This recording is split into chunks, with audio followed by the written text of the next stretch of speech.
ನಮಸ್ಕಾರ ವೀಕ್ಷಕರೇ, ಯುಗಾದಿಯ ಸಡಗರ ಸಂಭ್ರಮ ವಿಶೇಷ ಕಾರ್ಯಕ್ರಮಕ್ಕೆ ನಿಮಗೆಲ್ಲ ಆತ್ಮೀಯವಾದ ಸ್ವಾಗತ. ನಾನು ಪಲ್ಲವಿ ಭಟ್. ವೀಕ್ಷಕರೇ, ಇವತ್ತಿನ ಕಾರ್ಯಕ್ರಮದಲ್ಲಿ ಪ್ರಮುಖವಾಗಿ ನವಶಕ್ತಿ ಪೀಠಂನ ಆಧ್ಯಾತ್ಮಿಕ ಚಿಂತಕರು, ವಾಸ್ತು ತಜ್ಞರು, ಖ್ಯಾತ ಜ್ಯೋತಿಷಿಗಳಾದ ಡಾಕ್ಟರ್ ವಿಷ್ಣು ದತ್ತ ಗುರೂಜಿಯವರು ನಮ್ಮ ಕಾರ್ಯಕ್ರಮದಲ್ಲಿ ಇದ್ದಾರೆ. ಬನ್ನಿ ಅವನ್ನ ಕಾರ್ಯಕ್ರಮಕ್ಕೆ ಬರಮಾಡಿಕೊಳ್ಳೋಣ. ಗುರುಗಳೇ, ಕಾರ್ಯಕ್ರಮಕ್ಕೆ ನಿಮಗೆ ಭಕ್ತಿಪೂರ್ವಕ ಸ್ವಾಗತ. ಗುರುಗಳೇ, ಪ್ರಮುಖವಾಗಿ ಇವತ್ತು ಯುಗಾದಿ ಹಬ್ಬದ ಶುಭಾಶಯಗಳು ತಮಗೆ ಮೊದಲನೆಯದಾಗಿ. ಥ್ಯಾಂಕ್ ಯು ಅಮ್ಮ, ತಮಗೂ ಕೂಡ ಧನ್ಯವಾದ ಗುರುಗಳೇ. ಯುಗಾದಿ ಹಬ್ಬ ಬಹಳ ವಿಶೇಷವಾಗಿ ಆಚರಿಸುವಂತಹ ಹಬ್ಬ. ಇದರ ಜೊತೆಗೆ ಯುಗಾದಿ ಹಬ್ಬ ವರ್ಷದ ಮೊದಲನೆಯ ಹಬ್ಬ, ಬಹಳ ಸಡಗರ ಸಂಭ್ರಮ ವಿಜೃಂಭಣೆಯಿಂದ ಆಚರಿಸುವಂಥದ್ದು. ಇದರ ಮೊದಲನೆಯ ವಿಶೇಷತೆ ಏನು? ಹಾಗೇನೆ ಪಂಚಾಂಗ ಶ್ರವಣವನ್ನು ತಾವು ತಿಳಿಸಿಕೊಡ್ತೀರಾ? ಓಂ ವಿಶ್ವಸ್ಮೈ ನಮಃ. ಪ್ರೀತಿಯ ಬಂಧುಗಳೇ, ಈ ಯುಗಾದಿ ಅತ್ಯಂತ ಅದ್ಭುತವಾಗಿರ್ತಕ್ಕಂತಹ ವರ್ಷಾಚರಣೆ. ಅಂದರೆ ತಾವು ಕೇಳಿದ ಹಾಗೇನೆ ನೂತನ ವರ್ಷ. ನಮಗೆ ಯಾವುದೋ ನೂತನ ವರ್ಷವಲ್ಲ, ಹಚ್ಚ ಹಸಿರಿನ ಸಿರಿಯ ಮೇಲೆ ಪಚ್ಚೆ ಬಳೆ ಕಡೆಗಳಂತೆ ಸ್ತಂಭಿದ ಮಂಜಿನ ಮಣೆಗಳೆಂಬ ಮುತ್ತಿನ ಮಾಲೆಗಳನ್ನು ಧರಿಸ್ತಕ್ಕಂತಹ ಸಮಯ.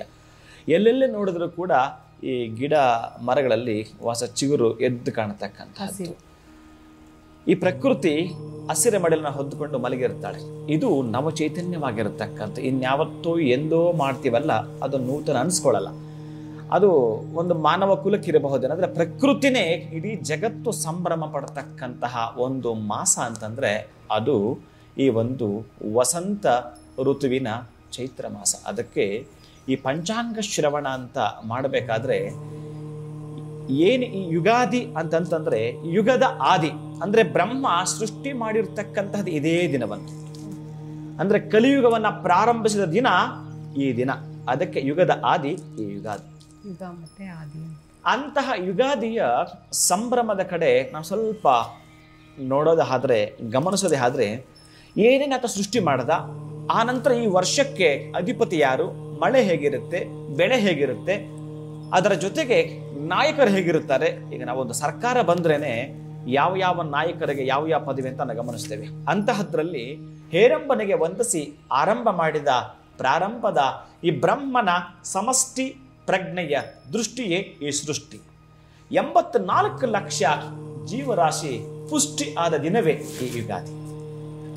ಮನೆ ಬಾಗಿಲಿಗೆ ಹಚ್ಚ ಹಸಿರ ತೋರಣ, ಮನೆ ಮಂದಿಗೆಲ್ಲ ಹೊಚ್ಚ ಹೊಸ ಉಡುಪುಗಳ ಅನಾವರಣ, ಮಂದಿರ ಮಂದಾಸನಗಳಲ್ಲಿ ಪೂಜೆಯ ನವಾವರಣ, ಮನೆ ಮಂದಿಗೆಲ್ಲ ಸಿಹಿ ಹೋಳಿಗೆಯ ಹೂರಣ.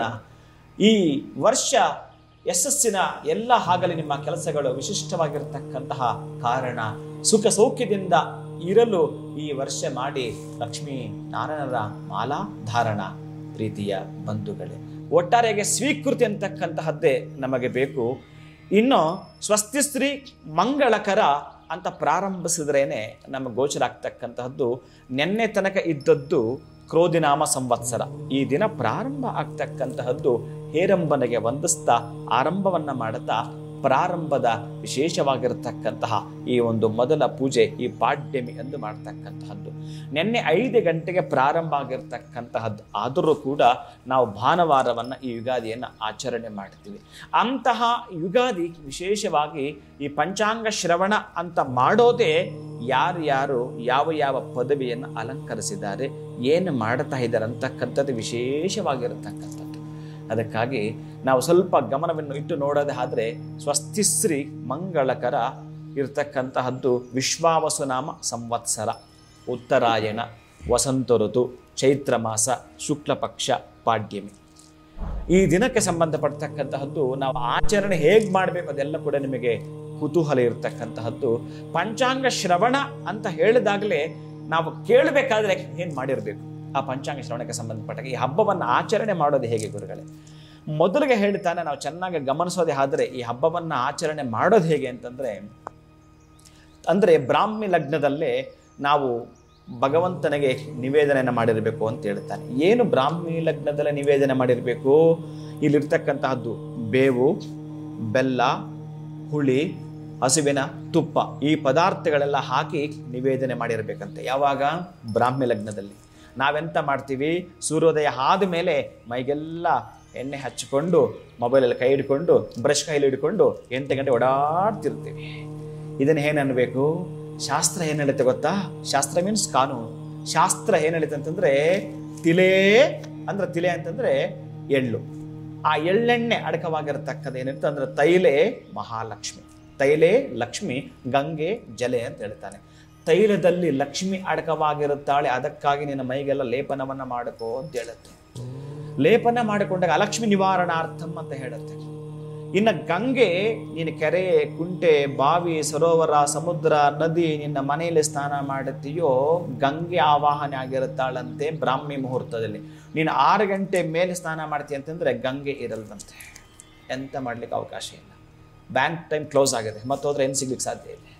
ಗಂಗೆ ಇರ್ತಕ್ಕಂಥದ್ದೇ ಬ್ರಾಹ್ಮಿ ಮುಹೂರ್ತದಲ್ಲಿ. ನೀನು ಎಣ್ಣೆ ಹಚ್ಕೊಂಡು 8 ಗಂಟೆಗೆ ಹೋದ್ರೆ ಇದರ ಫಲ ಸಿಗಲಿಕ್ಕೆ ಸಾಧ್ಯವಿಲ್ಲ. ಅದಕ್ಕಾಗಿ ಶಾಸ್ತ್ರ ಸಮ್ಮತವಾಗಿರತಕ್ಕಂತಹದ್ದು, ಪೂರ್ವ ನಿಯೋಜಿತವಾಗಿರತಕ್ಕ ಏನು ಇದೆಯೋ ಅದಕ್ಕೆ ಹೇಳ್ತಾನೆ, ಬ್ರಾಹ್ಮಿ ಮುಹೂರ್ತದಲ್ಲಿ ಯಾರು ಮೈಗೆಲ್ಲ ಕೂಡ ಎಣ್ಣೆ ಹಚ್ಚಿಕೊಂಡು ಸ್ನಾನಾದಿಗಳನ್ನು ಮಾಡಿಕೊಳ್ಳುತ್ತಾ ಸಂಧ್ಯಾವಂದನಾದಿ ಮಾಡುತ್ತಾ ದೇವರಿಗೆ ನಿಮಗೆ ಸಂಬಂಧಪಟ್ಟಾಗಿರ್ತಕ್ಕ ಪೂಜೆಯನ್ನು ಮಾಡತಕ್ಕಂತಹದ್ದು ಇದೆಯಲ್ಲ, ಅದಕ್ಕೆ ಹೇಳ್ತಾನೆ ಈ ಬೇವು ಬೆಲ್ಲ ಅಂತಕ್ಕಂತಹದ್ದು, ಸಿಹಿ ಕಹಿ ಕಷ್ಟ ಸುಖಗಳು ಕೂಡ ನಾವು ಎರಡನ್ನು ಕೂಡ ಸಮವಾಗಿ ಸ್ವೀಕರಿಸಬೇಕು ಅಂತ ಹೇಳ್ತಾರೆ.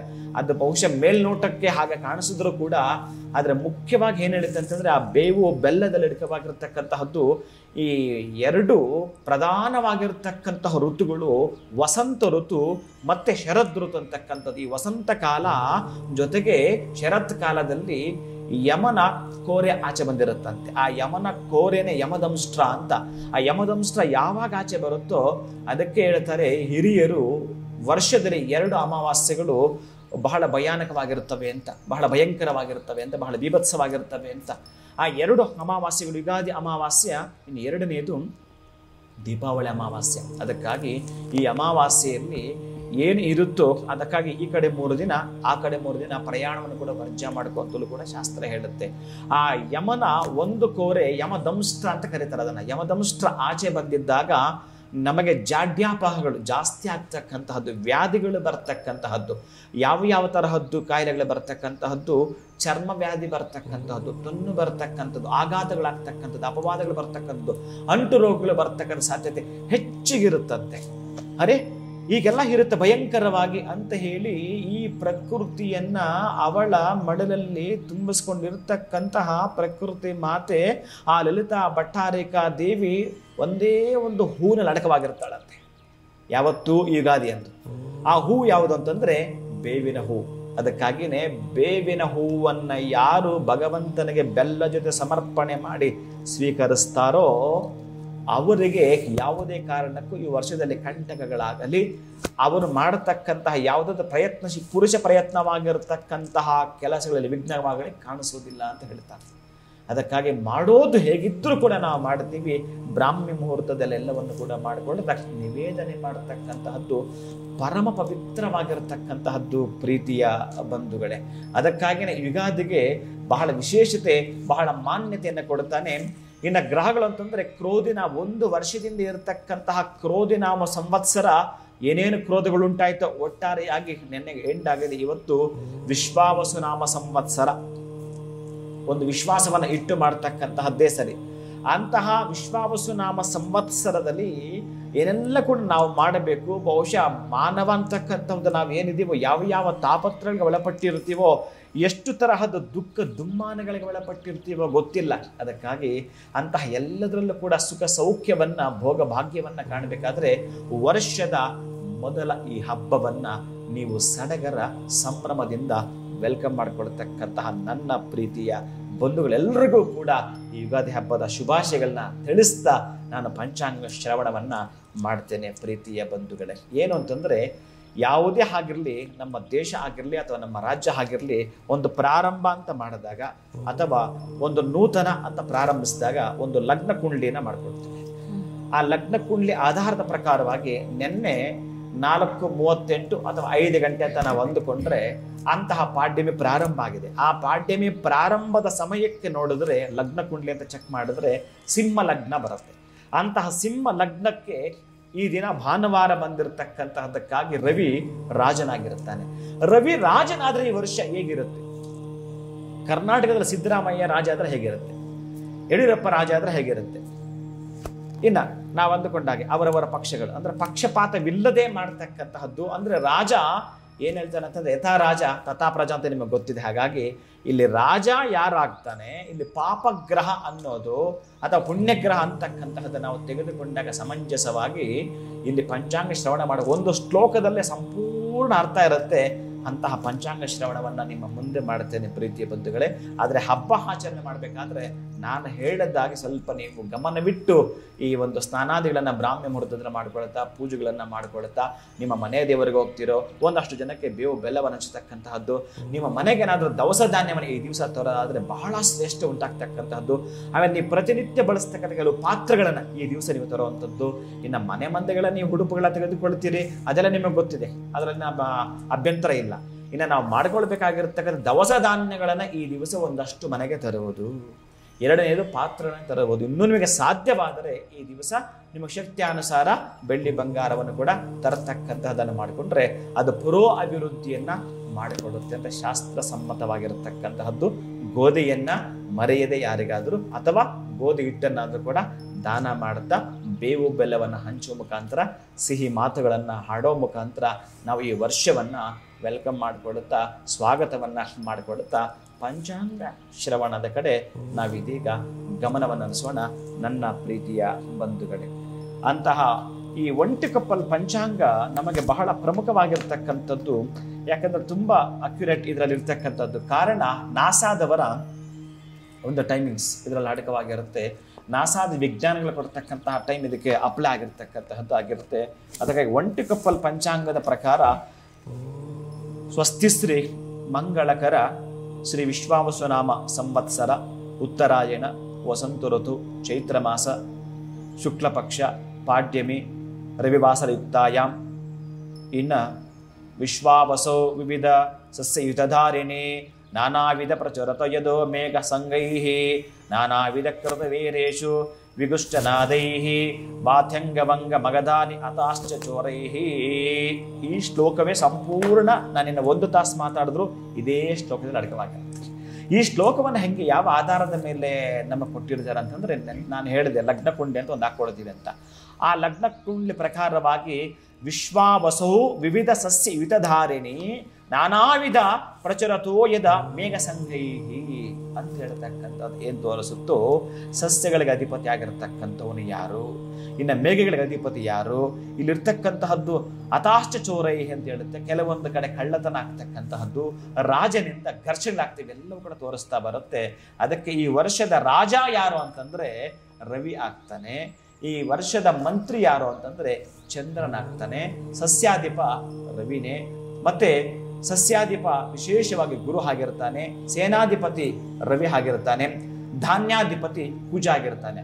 ಈ ಧಾನ್ಯಾಧಿಪತಿ ಕುಜನಾಗಿದ್ದಾಗ ಏನೆಲ್ಲ ಕೂಡ ಬೆಳೆಗಳು ಹೇಗಿರುತ್ತವೆ, ತುಂಬ ಕೆಂಪು ನೆಲ ಎಲ್ಲಿರುತ್ತೋ ಅಲ್ಲೆಲ್ಲ ಕೂಡ ಸ್ವಲ್ಪ ಮಳೆ ಜಾಸ್ತಿ ಬರ್ತಕ್ಕಂತಹದ್ದು. ಅರ್ಘ್ಯಾಧಿಪತಿ ರವಿ, ಆ ರವಿ ಮತ್ತೆ ಕುಜನಿಗೆ ಮಿತ್ರನಾಗಿರ್ತಾನೆ.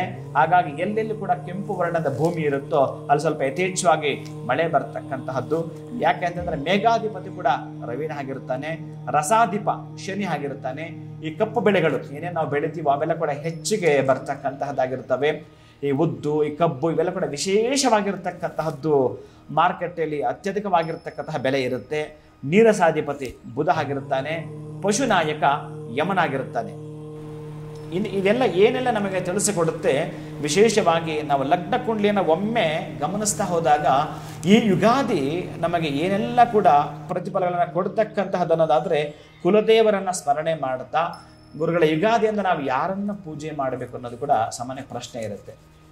ಬೇರೆ ದಿನಗಳಾದ್ರೆ ನಮಗೆ ಗೊತ್ತಿರುತ್ತೆ. ಆದರೆ ಕುಲದೇವರನ್ನ ಪೂಜೆ ಮಾಡುತ್ತಾ ನಾವು ಲಲಿತಾ ಭಟ್ಟಾರಕ ದೇವಿಯನ್ನ ಸ್ವಲ್ಪ ಹೆಚ್ಚಿಗೆ ಪೂಜೆ ಮಾಡತಕ್ಕಂತಹದ್ದು. ವಿಶೇಷವಾಗಿ ಮನೆ ದೇವರಿಗೆ ನಾವು ಪ್ರಾಧಾನ್ಯತೆಯನ್ನ ಕೊಡ್ತಕ್ಕಂತಹದ್ದು ಕೂಡ ಇರುತ್ತೆ. ಇನ್ನು ಪ್ರಮುಖವಾಗಿ ನಾವು ಮಾಡ್ಕೊಡ್ತಕ್ಕಂತಹದ್ದು ಮನೆ ಹತ್ರ ಇರತಕ್ಕಂತಹ ದೇಗುಲಗಳಿಗೆ ನಾವು ಹೋಗ್ತಕ್ಕದೆಲ್ಲ ಕೂಡ ಮಾಡ್ಕೊಳ್ತೀವಿ. ಇನ್ನು ಯಾವ ಯಾವ ರಾಶಿಗಳಿಗೆ ಸಂಬಂಧಪಟ್ಟವರಿಗೆ ಈ ಆದಾಯ ವ್ಯಯಗಳಿರುತ್ತೆ ಅಂತಕ್ಕಂಥದ್ದು ಕೂಡ ಹೇಳುತ್ತೆ. ಯಾಕೆಂತಂದ್ರೆ ಇದು ಬಹಳ ಮುಖ್ಯವಾಗಿರತಕ್ಕಂತಹದ್ದು. ಇನ್ನು ಒಂದು ಮಳೆಗಳ ಬಗ್ಗೆ, ಆ ಬೆಳೆಗಳ ಬಗ್ಗೆ, ಆ ಕುಂಡಲಿ ಪ್ರಕಾರ ಈಗ ನಾನು ತಿಳಿಸ್ತಾ ಬರ್ತೀನಿ. ಮೇಷ ಮತ್ತು ವೃಶ್ಚಿಕ ರಾಶಿಗೆ ಸಂಬಂಧಪಟ್ಟವರಿಗೆ, ಮೇಷ ಮತ್ತು ವೃಶ್ಚಿಕ ರಾಶಿಗೆ ಕುಜನ ಅಧಿಪತಿ ಆಗಿರ್ತಾನೆ. ಮೇಷ ರಾಶಿಯ ಅಧಿಪತಿ ವೃಶ್ಚಿಕ ರಾಶಿಯ ಅಧಿಪತಿ ಕುಜನಾಗಿರುತ್ತಾನೆ. ಅವರ ಆದಾಯ ಎಷ್ಟು ಅಂತಂದ್ರೆ ₹2 ಆಗಿರುತ್ತೆ, 2 ಆಗಿರುತ್ತೆ. ಇನ್ನು ವ್ಯಯ ಎಷ್ಟು ಅಂತಂದ್ರೆ 14 ಆಗಿರುತ್ತೆ. ನೀವು ಚೆನ್ನಾಗಿ ಅರ್ಥ ಮಾಡ್ಕೊಳ್ಬೇಕು. ಆದಾಯ ತೀರಾ ಕಡಿಮೆ ಇದೆ ಈ ವರ್ಷ, ನಿಮಗೆ ಖರ್ಚು ಬಹಳ ಇದೆ, ಅದು ₹14 ಖರ್ಚಾಗ್ತಕ್ಕಂಥ. ಆರೋಗ್ಯ 3 ಇದೆ, ಅನಾರೋಗ್ಯ ನಿಮಗೆ 0 ಇದೆ, ರಾಜಪೂಜಾ 5 ಇದೆ, ರಾಜಕೋಪ 6 ಇದೆ, ಸುಖ 3 ಇದೆ, ದುಃಖ ಕೂಡ 3 ಇದೆ. ಈ ಒಂದು ಮೇಷ ರಾಶಿಯವರಿಗೆ, ವೃಶ್ಚಿಕ ರಾಶಿಯವರಿಗೆ, ಯಾಕಂದ್ರೆ ಈ 2ಕ್ಕೂ ಅಧಿಪತಿ ಕುಜನಾಗಿರುತ್ತಾನೆ. ಒಟ್ಟಾರೆ ಮೇಷರಾಶಿಯವರಿಗೆ ಮೊದಲೇ ಈಗ 7.5 ಅಂತ ಪ್ರಾರಂಭ ಆಗ್ತಕ್ಕಂತಹದ್ದರ ಜೊತೆಗೆ ಆದಾಯ ಕೂಡ ಕಡಿಮೆ ಇರುತ್ತೆ, ಖರ್ಚು ಯಥೇಚ್ಛವಾಗಿರುತ್ತೆ. ಸ್ವಲ್ಪ ನೀವು ಗಮನಿಸೋದು ಕೂಡ ಇರುತ್ತೆ ಪ್ರೀತಿಯ ಬಂಧುಗಳೇ. ನಂತರ ವೃಷಭ ರಾಶಿ, ತುಲಾ ರಾಶಿ. ಈ ವೃಷಭ ಮತ್ತು ತುಲಾ ರಾಶಿಯವರಿಗೆ ಶುಕ್ರ ಅಧಿಪತಿ ಆಗಿರ್ತಾನೆ. ಈ ಶುಕ್ರ ಅಧಿಪತಿ ಆಗಿದ್ದಾಗ ಈ ವಿಶ್ವಾವಸುನಾಮ ಸಂವತ್ಸರಕ್ಕೆ ರಾಜ ರವಿ ಆಗಿದ್ದಾಗ ಇವರ ಆದಾಯಗಳು ಹೇಗಿರ್ತವೆ ನೋಡೋಣ. ₹11 ಆದಾಯ ಇರುತ್ತೆ, ತುಂಬಾ ಅದ್ಭುತವಾಗಿರುತ್ತೆ. ₹11 ಆದಾಯ ಆದರೆ ವ್ಯಯ ಖರ್ಚಾಗ್ತಕ್ಕಂಥದ್ದು ಕೇವಲ 5% ಇರುತ್ತೆ. ಇನ್ನು ಆರೋಗ್ಯ 0 ಇರ್ತಕ್ಕಂತಹದ್ದು. ಇನ್ನು ಅನಾರೋಗ್ಯ 4% ಇರ್ತಕ್ಕಂಥದ್ದು. ಸ್ವಲ್ಪ ನೀವು ಹೆಚ್ಚಿಗೆ ಸಾಧ್ಯವಾದಷ್ಟು ನಿಮ್ಮ ಆರೋಗ್ಯದ ಕಡೆ ಕಾಳಜಿ ವಹಿಸಲೇಬೇಕಾಗಿರ್ತಕ್ಕಂತಹದ್ದು ಪ್ರೀತಿಯ ಬಂಧುಗಳೇ. ರಾಜಪೂಜಾ ನಿಮಗೆ 5 ಇರುತ್ತೆ. ಇನ್ನು ರಾಜಕೋಪ 1% ಜಾಸ್ತಿನೇ ಇರುತ್ತೆ, 6% ಇರ್ತಕ್ಕಂಥದ್ದು. ಸ್ವಲ್ಪ ಸಾಧ್ಯವಾದಷ್ಟು ತಾಳ್ಮೆಯೇ ನಿಮ್ಮ ಆಭರಣ ಆಗಿರಬೇಕು. ಎಂತಹ ಎಡವಟ್ಟುಗಳು ಮಾಡ್ಕೊಂಡ್ಬಿಡ್ತಿರೋ ಗೊತ್ತಿಲ್ಲ. ಯಾಕಂದ್ರೆ ಈ ಒಂದು ವೃಷಭ ರಾಶಿಯವರೆಗೆ ಈಗೆಲ್ಲ ಕೂಡ ಗುರುಬಲ ಇರಲಿಲ್ಲ, ಈ ಗುರುಬಲ ಬರ್ತಾ ಇದೆ. ನಿಮ್ಮ ಪೇಷನ್ಸ್ ಇಂದ ನೀವೇನ್ ಬೇಕಾದ್ರೂ ಮಾಡ್ಕೊಳ್ಳಿಕ್ಕೆ ಸಾಧ್ಯ ಇದೆ ಅಂತ, ಅದಕ್ಕೆ ನಿಮ್ಮ ಆದಾಯದ ಮೂಲವೇ ನಿಮಗೆ ಇಲ್ಲಿ ತಿಳಿಸ್ತಾ ಇದೆ. ಇನ್ನು ಸುಖ ಮತ್ತು ದುಃಖ ಅಂತ ತೆಗೆದುಕೊಂಡ್ರೆ ಸುಖ 6, ದುಃಖ 3 ಅಂತ ಹೇಳುತ್ತೆ. ಸುಖ ಅದ್ಭುತವಾಗಿದೆ. ನಾನು ಮೊದಲೇ ಈ ರಾಶಿಗಳ ಬಗ್ಗೆ ತಿಳಿಸಿದಾಗ ನಿಮಗೆ ಹೇಳಿದ್ದೇನೆ. ಯಾಕಂದ್ರೆ ಈ ವೃಷಭಕ್ಕೆ ಸಂಬಂಧಪಟ್ಟತಕ್ಕಂಥವರಿಗೆ 11ರಲ್ಲಿ ಮಹಾನುಭಾವನಾಗಿರ್ತ ಶನಿ ಇರುತ್ತಾನೆ. 2ನೇ ಮನೆಯಲ್ಲಿ ನಿಮಗೆ ಗುರು ಇರುತ್ತಾನೆ. ಒಟ್ಟಾರೆ ಗುರುಬಲ ಇರತಕ್ಕಂತಹ ನಿಮಗೆ ಆದಾಯ ಚೆನ್ನಾಗಿದೆ, ಖರ್ಚು ಕಡಿಮೆ ಇದೆ. ಆದರೆ ಎಲ್ಲೋ ಒಂದು ಎಡವು ಬಿಟ್ಟು ನೀವು ಸ್ವಲ್ಪ ಈ ಫುಡ್ ಇನ್ಫೆಕ್ಷನ್ ಆಗ್ತಕ್ಕಂತಹದ್ದು, ವಾಟರ್ ಇನ್ಫೆಕ್ಷನ್ ಆಗ್ತಕ್ಕಂತಹದ್ದು ಆದಾಗ ನಿಮಗೆ ಅನಾರೋಗ್ಯಕ್ಕೆ ತುತ್ತಾಗುವ ಸಾಧ್ಯತೆ ಇರುತ್ತೆ. ಎಚ್ಚರ ಅಂತಕ್ಕಂಥದ್ದನ್ನ ತೋರಿಸುತ್ತೆ ಯಾರಿಗೆ? ವೃಷಭ ಮತ್ತು ತುಲಾ ರಾಶಿಯವರಿಗೆ. ಇನ್ನು ಮಿಥುನ ಮತ್ತು ಕನ್ಯಾ ರಾಶಿಯವರೆಗೆ ಬುಧಾಧಿಪತಿ ಆಗ್ತಾನೆ. ನಾನು ಯಾಕೆ ತಗೊಳ್ಬೇಕು ಅಂತಂದ್ರೆ ಆ 2 ರಾಶಿಗಳ ಅಧಿಪತಿ ಒಬ್ಬನೇ ಬಂದಾಗ ಆ ಮಿಥುನ ಮತ್ತು ಕನ್ಯಾ ರಾಶಿಯವರಿಗೆ ಬುಧ ಅಧಿಪತಿ ಆಗಿರ್ತಾನೆ. ಇವರು ಕೂಡ ಅದ್ಭುತವಾಗಿರ್ತಕ್ಕಂಥದ್ದು. ಏನ್ ಹೇಳ್ತಾನೆ ಅಂತಂದ್ರೆ 14 ಆದಾಯ, 2 ಖರ್ಚು ಹೇಳುತ್ತಾನೆ. ಬಹಳ ಜೋಪಾನವಾಗಿ ನೀವು ಒಂದು ಹಿಡುಗಂಟು ಅಂತ ಮಾಡಿಕೊಳ್ಳೋದಕ್ಕೆ ಅವಕಾಶವಿದೆ. ಈ ಸದವಕಾಶವನ್ನ ನೀವು ಈ ಮಿಥುನ ಮತ್ತೆ ನಿಮಗೆ ಸಂಬಂಧಪಟ್ಟ ರಾಶ್ಯಾಧಿಪ ಬುಧ ನಿಮ್ಮ ನಾಲೆಡ್ಜ್, ವ್ಯವಹಾರದಲ್ಲಿ, ವ್ಯಾಪಾರದಲ್ಲಿ ನಿಮಗೆ ಅತ್ಯಂತ ಸಚ್ಚಿಂತನೆ ಕೊಡ್ತಾ ಬರ್ತಾನೆ. ನೀವು 10 ಜನ ಇದ್ರೆ ಅಲ್ಲಿ ಲೀಡರ್ ಆಗಿ ನೀವು ಕಾಣಿಸ್ಕೊಡ್ತೀರಿ. ಟೀಮ್ ವರ್ಕ್ ಅಂತ ಏನಾದರೂ ಮಾಡಿದರೆ ಬಹುಶಃ ನಿಮ್ಮ ಬುದ್ಧಿಯನ್ನ ನಿಮ್ಮ ವ್ಯವಹಾರದಲ್ಲಿ, ನಿಮ್ಮ ವ್ಯಾಪಾರದಲ್ಲಿ ಚುರುಕುತನದಿಂದ ಏನಾದರೂ ಮಾಡಿದ್ದೆ ಆದ್ರೆ ಅಂತವರೆಗೆ ಸುಖ ಸೌಖ್ಯವಾಗಿರ್ತಕ್ಕಂತಹದ್ದನ್ನ ಕೊಡುವಂಥದ್ದು ಇರುತ್ತೆ ಮಿಥುನ ಮತ್ತು ಕನ್ಯಾ ರಾಶಿಯವರಿಗೆ. ಅನಾರೋಗ್ಯ 5 ಇರ್ತಕ್ಕಂತಹದ್ದು, ಆರೋಗ್ಯ 2 ಇರ್ತಕ್ಕಂತಹದ್ದು, ರಾಜಪೂಜಾ 1 ಇದೆ. ಸಾಧ್ಯವಾದಷ್ಟು ಕೂಡ ನೀವು ಕೂಡ ಆರೋಗ್ಯದ ಕಡೆ ಸ್ವಲ್ಪ ಹೆಚ್ಚಿಗೆ ಗಮನಿಸ್ತಕ್ಕಂತಹದ್ದು. ಇನ್ನು ಸುಖ 6, ದುಃಖ ಅಂತಕ್ಕಂತಹದ್ದು 3 ಇದ್ದೇ ಇರತಕ್ಕಂತಹದ್ದು. ಈ ನಮ್ಮ ದೇಹದಲ್ಲಿ ಮೂಗುವಂತ ಮೇಲೆ ನೆಗಡಿ ಬಂದೇ ಬರುತ್ತೆ. ಈ ಸುಖ ದುಃಖಗಳು ಸಂಸಾರದ 2 ಚಕ್ರಗಳು ಗಂಡ ಹೆಂಡತಿ ಇದ್ದಾಗೆ, ನಿಮ್ಮ ವಾಹನದ 2 ಚಕ್ರಗಳಿದ್ದ ಹಾಗೆ ಸ್ವಲ್ಪ ಸಾಧ್ಯವಾದಷ್ಟು ಮೌನಂ ಸಮ್ಮತಿ ಲಕ್ಷಣವನ್ನಾಗಿ ಮೌನದಿಂದ ನಿಮ್ಮ ಕೆಲಸಗಳ ಗಮನಿಸೋದೇ ಆದ್ರೆ ಅಂತಹದ್ದನ್ನು ಮಾಡ್ಕೊಳ್ತೀವಿ. ಇನ್ನು ಕರ್ಕಾಟಕ ರಾಶಿಯವರೆಗೆ 14 ಆದಾಯ ಬಂದ್ರೆ 8 ಖರ್ಚಾಗ್ತಕ್ಕಂತಹದ್ದು. ಆರೋಗ್ಯ 6 ಇದೆ, ಅನಾರೋಗ್ಯ 5 ಇದೆ, ರಾಜಪೂಜಾ 6 ಇದೆ, ರಾಜಕೋಪ 3 ಇದೆ, ಸುಖವು 3 ಇದೆ, ದುಃಖವು ಕೂಡ 3 ಇದೆ. ಕರ್ಕಾಟಕ ರಾಶಿಯವರೆಗೆ ಅಂದ್ರೆ ಸಮಚಿತ್ತತೆಗೆ ಹೋಗ್ಬಿಡ್ತಕ್ಕಂತಹದ್ದು. ನೀವು ಸ್ವಲ್ಪ ದಿಢೀರ್ ಕೋಪ ಮಾಡ್ಕೊಳ್ತಕ್ಕಂತಹದ್ದು. ಯಾರ ಮೇಲಾದ್ರೂ ನೀವು ಹಲ್ಲು ಕಚ್ಕೊಂಡು ಮಾತಾಡ್ತೀರಲ್ಲ, ಅದನ್ನು ಮೊದಲು ನೀವು ಬಿಡಬೇಕಾಗುತ್ತೆ. ಕರ್ನಾಟಕ ರಾಶಿಯವರು ಈ ವರ್ಷ ನಿಮ್ಮ ಒಂದು ಫೇವರ್ ಆಗಿ ಏನಾದ್ರೂ ನೀವು ಮಾಡ್ಕೊಳ್ಬೇಕು ಅಂತಿದ್ರೆ ರಾಜ, ಮಂತ್ರಿ, ಪದವಿಗಳು, ನಿಮಗೆ ಬೇಕಾದ ಸಂಭ್ರಮದ ಆಚರಣೆ, ಇವೆಲ್ಲದರ ಕೃಪೆಗೆ ನೀವು ಒಳಗಾಗ್ತೀರಿ. ಆದ್ರೆ ಯಾವ ಸಮಯಕ್ಕೆ ನಾನು ಹೇಗೆ ನಡ್ಕೋಬೇಕಂತಕ್ಕಂತಹದ್ದು ಚಾಕಚಕ್ಯತೆ, ಬುದ್ಧಿವಂತಿಕೆ ನಿಮ್ಮಲ್ಲಿದ್ದರೆ ಕರ್ಕಾಟಕ ರಾಶಿಯವರಿಗೆ ಒಂದಷ್ಟು ವ್ಯಯಕ್ಕಿಂತಲೂ ಆದಾಯವೇ ಜಾಸ್ತಿ ತೋರಿಸುತ್ತೆ. ಅಭ್ಯಂತರವಿಲ್ಲ. ನೀವು ಶಿವನಿಗೆ ಮೊರೆ ಹೋಗ್ತೀರ ಅಂತಂದ್ರೆ ಮತ್ತು ಕೂಡ ಇದನ್ನ ನಾನು ಏನು ಹೇಳ್ತೀನೋ ಇದನ್ನ ನೀವು ಆಕಸ್ಮಿಕ ನಮಗೆ ಪೇನ್ ಇದೆ, ನೋವಿದೆ ಅಂತ ಬಂದಾಗ ಅದನ್ನು ಸುಳ್ಳು ಮಾಡಬೇಕು, ಹಾಗೆ ನಡ್ಕೊಳ್ಬೇಕು ಭಗವಂತನ ಬಳಿ, ಹಾಗಿರಬೇಕು ಅಂತ ಕೂಡ ಶಾಸ್ತ್ರ ಸಮ್ಮತವಾಗಿರತಕ್ಕಂತಹದ್ದಾಗಿರುತ್ತೆ. ಇನ್ನು ಸಿಂಹ ರಾಶಿಯವರಿಗೆ 12 ಆದಾಯ, 11 ಆದಾಯ, 11 ಖರ್ಚು. ಅಂದ್ರೆ ಹೇಗೆ ತೋರಿಸ್ಬೇಕಂತಂದ್ರೆ ಎಷ್ಟು ಸಂಪಾದನೆ ಮಾಡ್ತೀವೋ ಅಷ್ಟೂ ಖರ್ಚಾಗ್ತಕ್ಕಂಥದ್ದೇ ಇರುತ್ತೆ. ಅಂದ್ರೆ ಏನಾಗ್ತೀವಿ ಅಂತಂದ್ರೆ ಎಲ್ಲವೂ ನನ್ನವರೇ, ಎಲ್ಲವೂ ನಮ್ಮವರೇ, ನಾವೆಲ್ಲರಿಗೂ ಮಾಡಬೇಕು ಅನ್ನೋ ಒಂದು ಭಾವನೆ ಇದೆಯಲ್ಲ, ಇದು ಸಂಭ್ರಮಾಚರಣೆಗೆ ನಿಮ್ಮ ನಾಯಕನಾಗಿ ಮಾಡಿದ್ದಕ್ಕಾಗಿ ಎಷ್ಟು ಆದಾಯ ಇರುತ್ತೋ ಅಷ್ಟು ಖರ್ಚು ಮಾಡ್ತಕ್ಕಂತಹದ್ದು ಸ್ನೇಹಿತರಾಗಿರಬಹುದು, ಪ್ರೀತಿಯ ಬಂಧು ಬಾಂಧವರಾಗಿರಬಹುದು, ಇದನ್ನು ಕೂಡ ಸಮವಾಗಿ ನೋಡಿಕೊಳ್ತಕ್ಕಂತಹ ನಿಮ್ಮ ಗುಣ ಈ ವರ್ಷ ಮೆಚ್ಚಲೇಬೇಕಾಗಿರತಕ್ಕಂತಹದ್ದು. ಆದರೆ ಯುದ್ಧ ಮತ್ತೆ ಸನ್ನದ್ಧ ಅಂತ ತೀರ್ಮಾನವನ್ನು ತೆಗೆದುಕೊಳ್ಬೇಕಾದ್ರೆ ಮುಖ್ಯವಾಗಿರ್ತಕ್ಕಂತಹ ಸ್ನೇಹಿತರನ್ನ ನೀವು ಇಟ್ಟುಕೊಂಡೇ ಮಾಡ್ಲಿಕ್ಕೆ ಬರತಕ್ಕಂತಹದ್ದು. 4 ಆರೋಗ್ಯ, 4 ಅನಾರೋಗ್ಯ, 2 ರಾಜಪೂಜ, 6 ರಾಜಕೋಪ ಅಂತ ತೋರಿಸುತ್ತೆ. ಸುಖ 3, ದುಃಖ ಕೂಡ 3 ಹೇಳುತ್ತೆ ಸಿಂಹ ರಾಶಿಯವರೆಗೆ ನನ್ನ ಪ್ರೀತಿಯ ಬಂಧುಗಳೇ. ಇನ್ನು ಇವರಿಗೆ ಈ ರಾಜಕೋಪ ಅಂತಕ್ಕಂತಹದ್ದು ಸ್ವಲ್ಪ ಹೆಚ್ಚಿಗೆ, ರಾಜಪೂಜೆಗಿಂತೂ ಜಾಸ್ತಿ ಇರಬೇಕಾದ್ರೆ ಇದನ್ನೇ ನಾನು ಹೇಳಿದ್ದೆ. ಹಾಗಾದ್ರೆ ಮೊದಲಿಗೆ ಹೇಳ್ತಕ್ಕಂಥದ್ದು ಏನಂತಂದ್ರೆ ಎಲ್ಲರಲ್ಲೂ ಕೂಡ ನೀವು ನಾಯಕರಾಗಿ ಹೊರಹೊಮ್ಮಲಿಕ್ಕೆ ಪ್ರಯತ್ನ ಮಾಡ್ತಕ್ಕಂಥದ್ದು, ಒಂದು ಪದವಿಯನ್ನ ಪಡೆದುಕೊಳ್ಳೋದು ಅಥವಾ ಪ್ರೀತಿ ಪಾತ್ರಗಳಿಂದ ಆರೈಕೆಗೆ ಒಳಗಾಗ್ತಕ್ಕಂಥದ್ದು, ಆಶೀರ್ವಾದವನ್ನು ಪಡೆದುಕೊಳ್ಳೋದು ಎಲ್ಲವೂ ಕೂಡ ಇದೆ. ಆದ್ರೆ ಯಾರೋ ಹೇಳಿದ ಮಾತುಗಳಿಗೆ ಕಿವಿ ಕೊಡುತ್ತಾ ರಾಜಕೋಪ ಅಂತಕ್ಕಂಥದ್ದು ರಾಜಪೂಜೆಗಿಂತಲೂ ಜಾಸ್ತಿ ಇದೆ. ಅದನ್ನು ಸ್ವಲ್ಪ ನೀವು ಗಮನದಲ್ಲಿ ಇಟ್ಟುಕೊಂಡು ನಿಮ್ಮ ನಡವಳಿಕೆ ಒಂದಷ್ಟು ಬದಲಾವಣೆಯನ್ನು ಮಾಡಿಕೊಡ್ತೀವಿ ಅಂತಂದ್ರೆ ಆದಾಯದ ಜೊತೆಗೆ ಆನಂದವೂ ಆಹ್ಲಾದವೂ ಕೂಡ ತಮ್ಮದಾಗುತ್ತೆ. ಇನ್ನು ಧನಸ್ಸು ಮೀನರಾಶಿಯವರೆಗೆ ವಿಶೇಷವಾಗಿರತಕ್ಕಂತಹದ್ದು ಗುರು ಅಧಿಪತಿ ಆಗಿರುತ್ತಾನೆ. ಆದಾಯವೂ 5, ಖರ್ಚು ಕೂಡ ಅಷ್ಟೇ ಪ್ರಮಾಣದಲ್ಲಿರ್ತಕ್ಕಂತಹದ್ದು 5. ಅದಕ್ಕಾಗಿ ಈ ಆಯವ್ಯಯಗಳು ಏನ್ ತಿಳಿಸ್ತೇವೆ ಅಂತಂದ್ರೆ ನಾವು ಸ್ವಲ್ಪ ಎಚ್ಚೆತ್ಕೊಳ್ಬಹುದು. ಅರೆ ಹೀಗೆ ಮಾಡಬಾರದು ಅಂತ ಹೇಳಿದಾಗ ಒಳ್ಳೇದು ಯಾವುದು ಕೆಟ್ಟದ್ದು ಯಾವುದು ಅಂತ ಹೇಳಿದಾಗ ನಾವು ಎಚ್ಚೆತ್ಕೊಳ್ಳಲಿಕ್ಕೆ ಸಾಧ್ಯವಾಗ್ತದೆ. ನಮಗೆ ಪ್ರಶ್ನೆ ಪತ್ರಕ್ಕೆ ಯಾವ್ದು ಬಂದಿರುತ್ತೋ ಅದಕ್ಕೆ ಉತ್ತರ ಬರೆಯಲೇ ಸಮಂಜಸವಾಗಿರತಕ್ಕಂಥದ್ದಾಗಿರುತ್ತೆ. ಈ ರಸ್ತೆಯಲ್ಲಿ ಸ್ವಲ್ಪ ಸ್ಪೀಡ್ ಜಾಸ್ತಿ ಮಾಡಬೇಡಪ್ಪ, ಕಡಿಮೆ ಹೋಗು, ಹಳ್ಳಗಳಿದೆ, ರಸ್ತೆ ಸರಿ ಇಲ್ಲ ಅಂತಂದ್ರೆ ಇಲ್ಲ ನಾನು ಹೋಗೋದೇ 100 ಸ್ಪೀಡ್ ಅಂದ್ರೆ ಬೀಳ್ತೀವಲ್ಲ. ಅದಕ್ಕಾಗಿ ಎಚ್ಚರಿಕೆಯ ಕರಗಂಟೆಯನ್ನ ಯಾಕೆ ಈ ವರ್ಷ ನಮಗೆ ಹೇಳುತ್ತೆ ಅಂತಂದ್ರೆ ರವಿ ರಾಜ ಆಗಿದ್ದಾಗ ರಾಜರುಗಳಲ್ಲೇ ಘರ್ಷಣೆ ಆಗ್ತದೆ. ದೇಶ ವಿದೇಶಿ ಅಂತ ದೇಶಗಳಿಗೆ ಗಲಭೆಗಳಾಗ್ತವೆ. ಆಮೇಲೆ ಯಾರಂದ್ರೆ ಗೊತ್ತೇ ಇರಲ್ಲ, ನುಸುಳುಕೋರರು ನುಸುಳುವ ಸಾಧ್ಯತೆ ಇರುತ್ತಂತ. ಅದೆಲ್ಲ ಕೂಡ ನಾನು ಮುಂದಿನ ಭಾಗದಲ್ಲಿ ತಿಳಿಸ್ತಾ ಬರ್ತೀನಿ. ಆದರೆ ಈ ಒಂದು ಧನಸ್ಸು ಮೀನಿಗೆ ಸಂಬಂಧಪಟ್ಟ ಅಧಿಪತಿ ಒಬ್ಬನೇ ಇದ್ದು ಅಲ್ಲಿ ಆದಾಯ ಮತ್ತೆ ವ್ಯಯ ಒಂದೇ ಇರ್ತಕ್ಕಂಥದ್ದು. ಇನ್ನು ಆರೋಗ್ಯ 1, ಅನಾರೋಗ್ಯ 1, ರಾಜಪೂಜಾ ನಿಮಗೆ 4 ಇರ್ತಕ್ಕಂತಹದ್ದು, ರಾಜಕೋಪ 2 ಇರ್ತಕ್ಕಂಥದ್ದು, ಸುಖ 6, ದುಃಖ 3. ಒಟ್ಟಾರೆ ಒಂದಷ್ಟು ಫಲಗಳನ್ನ ಹೆಚ್ಚರಿಸಿ ಹೇಳ್ತಾನೆ.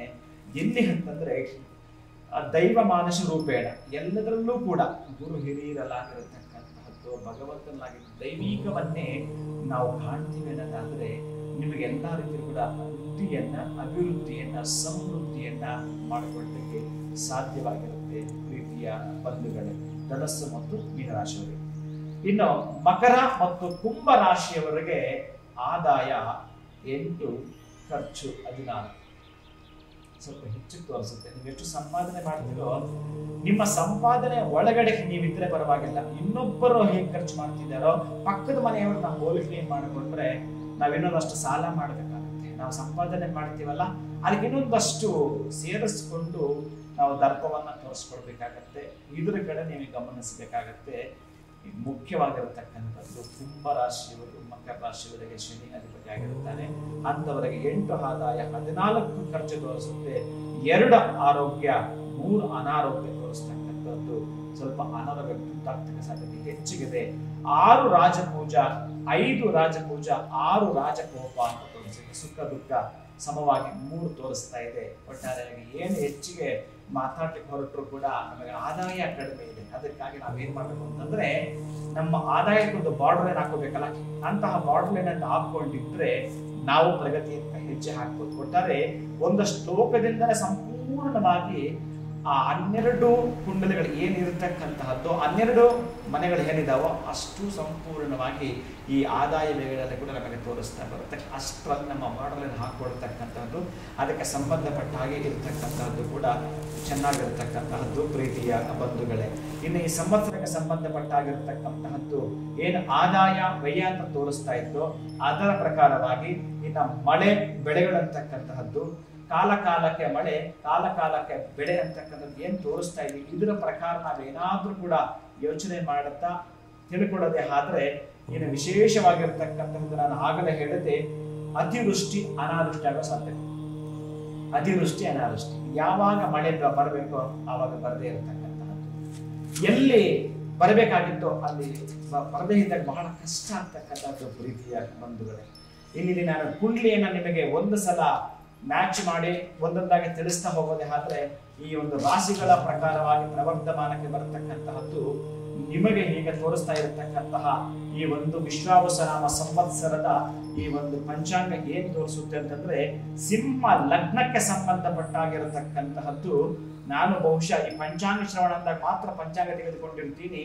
ಇನ್ನು ಎಲ್ಲಾ ದಿನಗಳಲ್ಲೂ ಕೂಡ ನಿಮಗೆ ಆ ಒಂದು ಚಾರ್ಟ್ ಪ್ರಕಾರ ನಾನು ವಿಶ್ಲೇಷಣೆ ಮಾಡ್ತಾನೆ. ಪಂಚಾಂಗ ಶ್ರವಣ ಅಂತಂದಾಗ ವಿಷ್ಣು ಸ್ತತಾವಾರೋ ನಕ್ಷತ್ರಂ ವಿಷ್ಣುರೇವಚ ಯೋಗಂಚ ಕರುಣಂಚೈವ ಸರ್ವಂ ವಿಷ್ಣುಮಯಂ ಜಗತ್. ತಿಥಿಯಿಂದ ಶ್ರೀಯಮ ಸಂಪದ ಅಂತ ಹೇಳ್ತಾನೆ.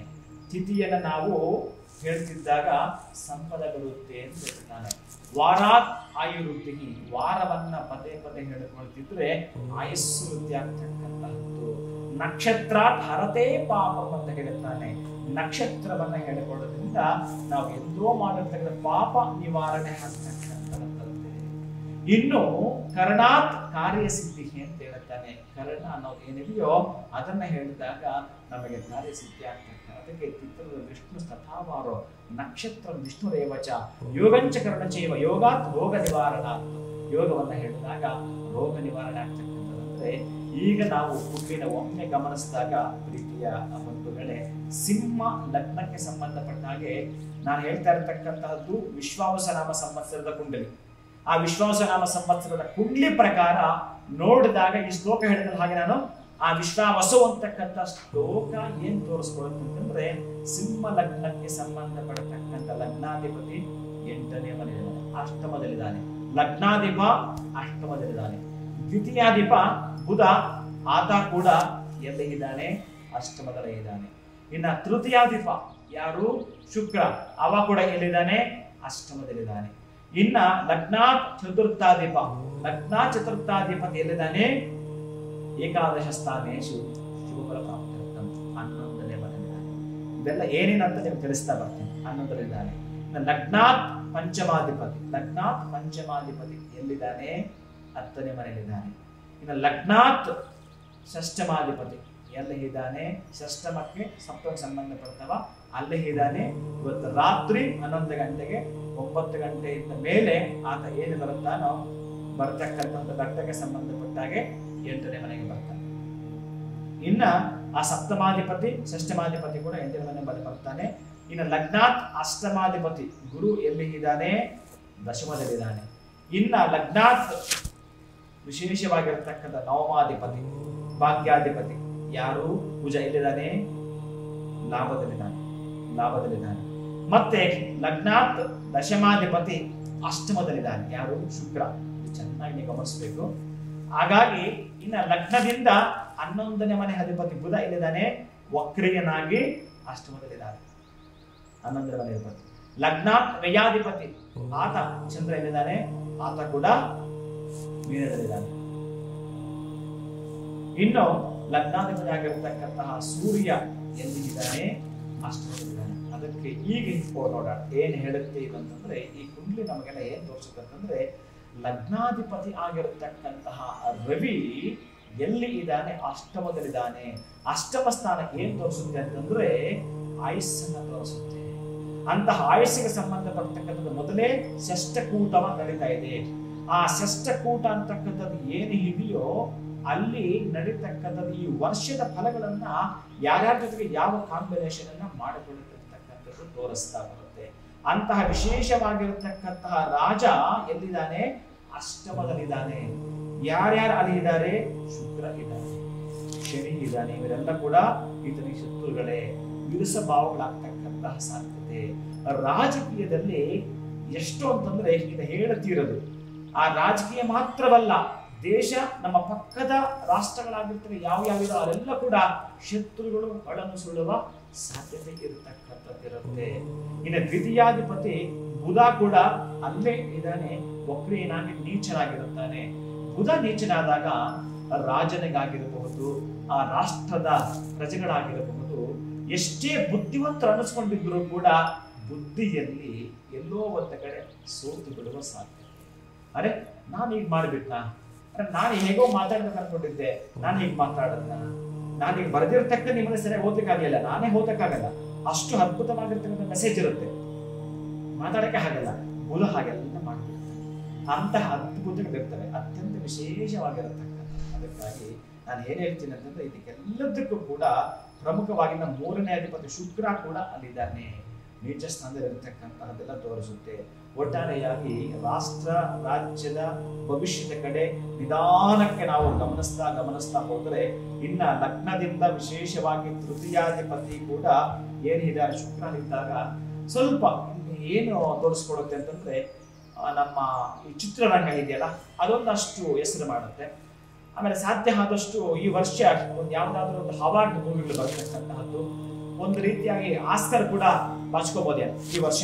ಯಾಕಂತಂದ್ರೆ 8ನೇ ಮನೆ ಶುಕ್ರ ಉಚ್ಚ ಸ್ಥಾನದಲ್ಲಿ ಇದ್ದಾಗ ಆಮೇಲೆ ಹೆಸರು ಮಾಡ್ತಕ್ಕಂಥದ್ದು ಯಾರು ಈ ಹೆಣ್ಣು ಮಕ್ಕಳು, ಏನೇನು ಆರ್ಟಿಸ್ಟ್ ಇರ್ತಾರೋ, ಆ ಹೀರೋಯಿನ್ ಅಂತ ಇರ್ತಾರೋ, ಅಥವಾ ಹೊಸದಾಗಿ ಮಳಿಗೆ ಮಾಡ್ತಕ್ಕಂಥ ಹೆಣ್ಣು ಮಕ್ಕಳು, ಈ ಬಟ್ಟೆ ವ್ಯಾಪಾರ, ಇವೆಲ್ಲ ಕೂಡ ಅದ್ಭುತವಾಗಿ ಈ ವರ್ಷ ತುಂಬಾ ಚೆನ್ನಾಗಿ ರಾರಾಜಿಸ್ತವೆ, ದೊಡ್ಡ ಮಟ್ಟದ ಆದಾಯವನ್ನ ಮಾಡ್ಕೊಳ್ತಿರ್ತವೆ. ಇನ್ನ ಚತುರ್ಥಾಧಿಪತಿ ಎಲ್ಲಿದ್ದಾನೆ? 11ನೇ ಮನೆಯಲ್ಲಿದ್ದಾನೆ. ನಾನು ಈ ವರ್ಷದ ಕುಂಡ್ಲಿ ಬಗ್ಗೆ ಮಾತಾಡ್ತಿದ್ದೀನಿ.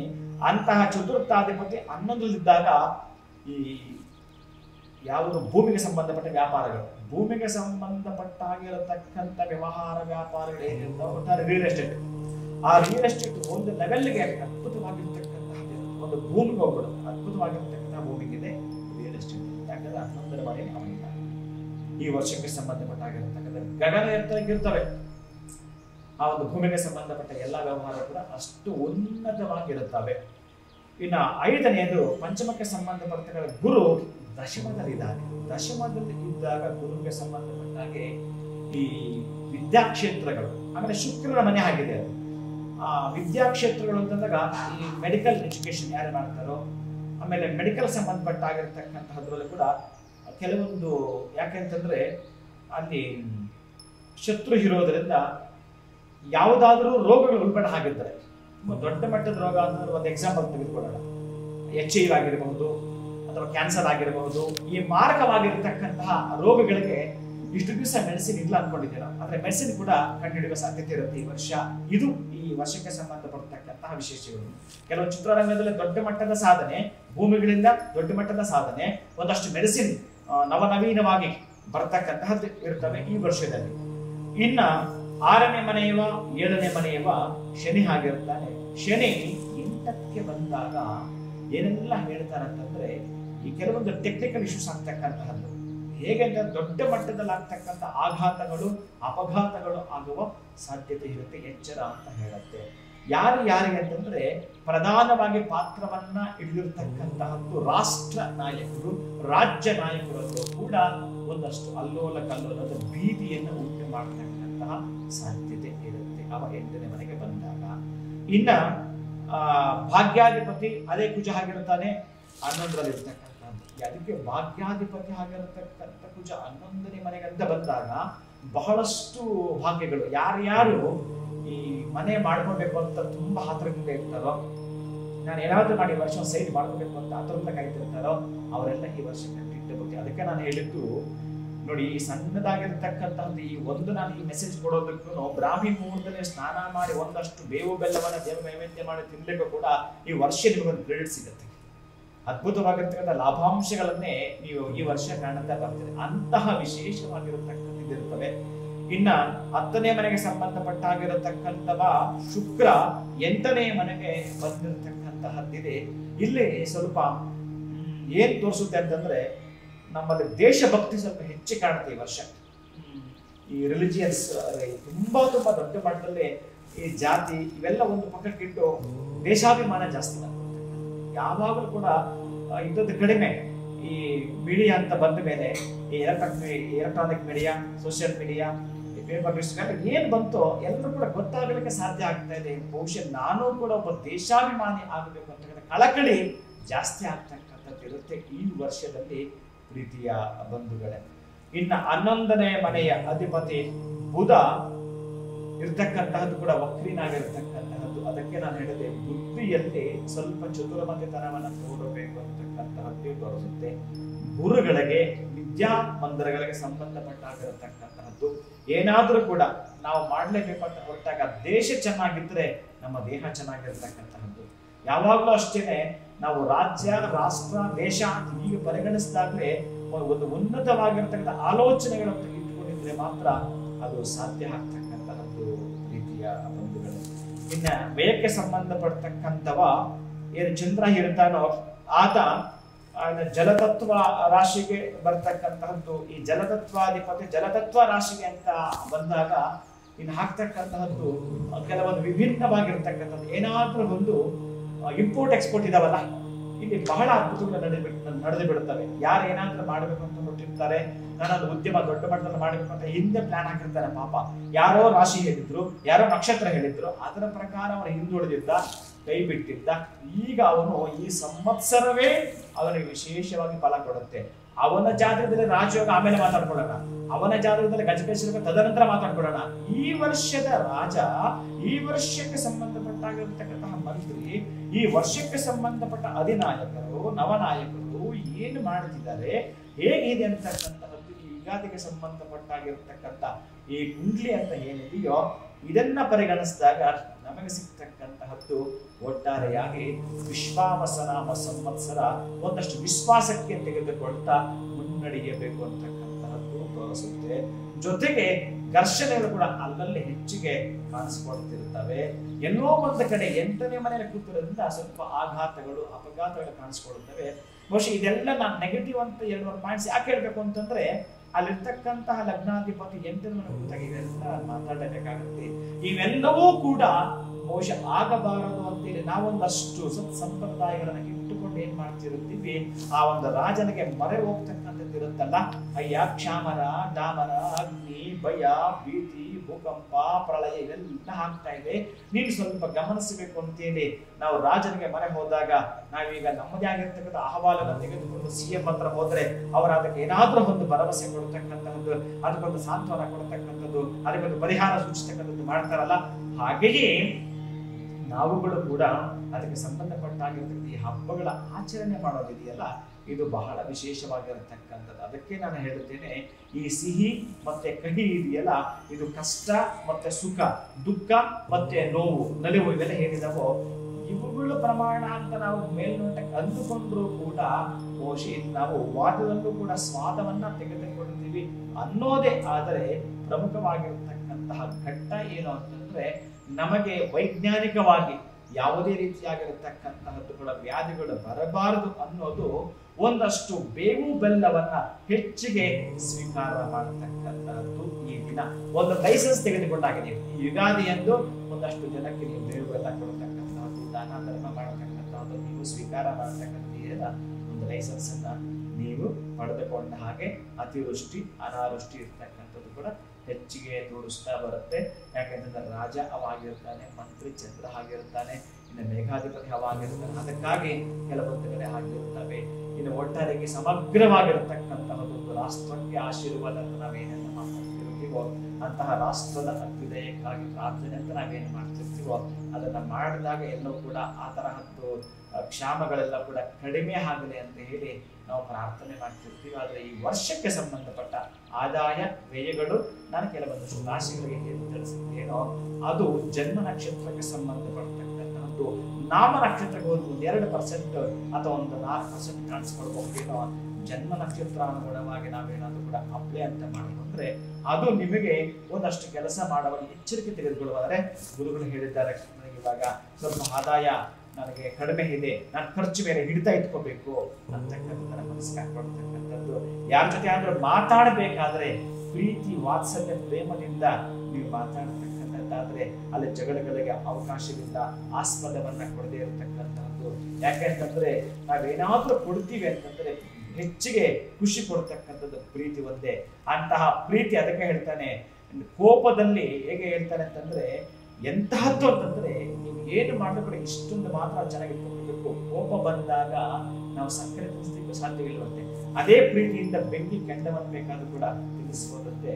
ಅದಕ್ಕಾಗಿ ಪ್ರೀತಿಯ ಮಾತುಗಳನ್ನು ಹಾಡತಕ್ಕಂತಹದ್ದು ನಿಮಗೆಲ್ಲರಿಗೂ ಕೂಡ ವಿಶೇಷವಾಗಿ ಆ ಒಂದು ರವಿಯ ಕೃಪೆ, ಚಂದ್ರನ ಕೃಪೆ. ಯಾಕಂದ್ರೆ ಅವರಿಬ್ಬರೇ ಇಲ್ಲಿ ರಾಜ ಮಂತ್ರಿ ಆಗಿರತಕ್ಕಂತಹ ಪದವಿ ಹೆಚ್ಚಿಗಿದೆ.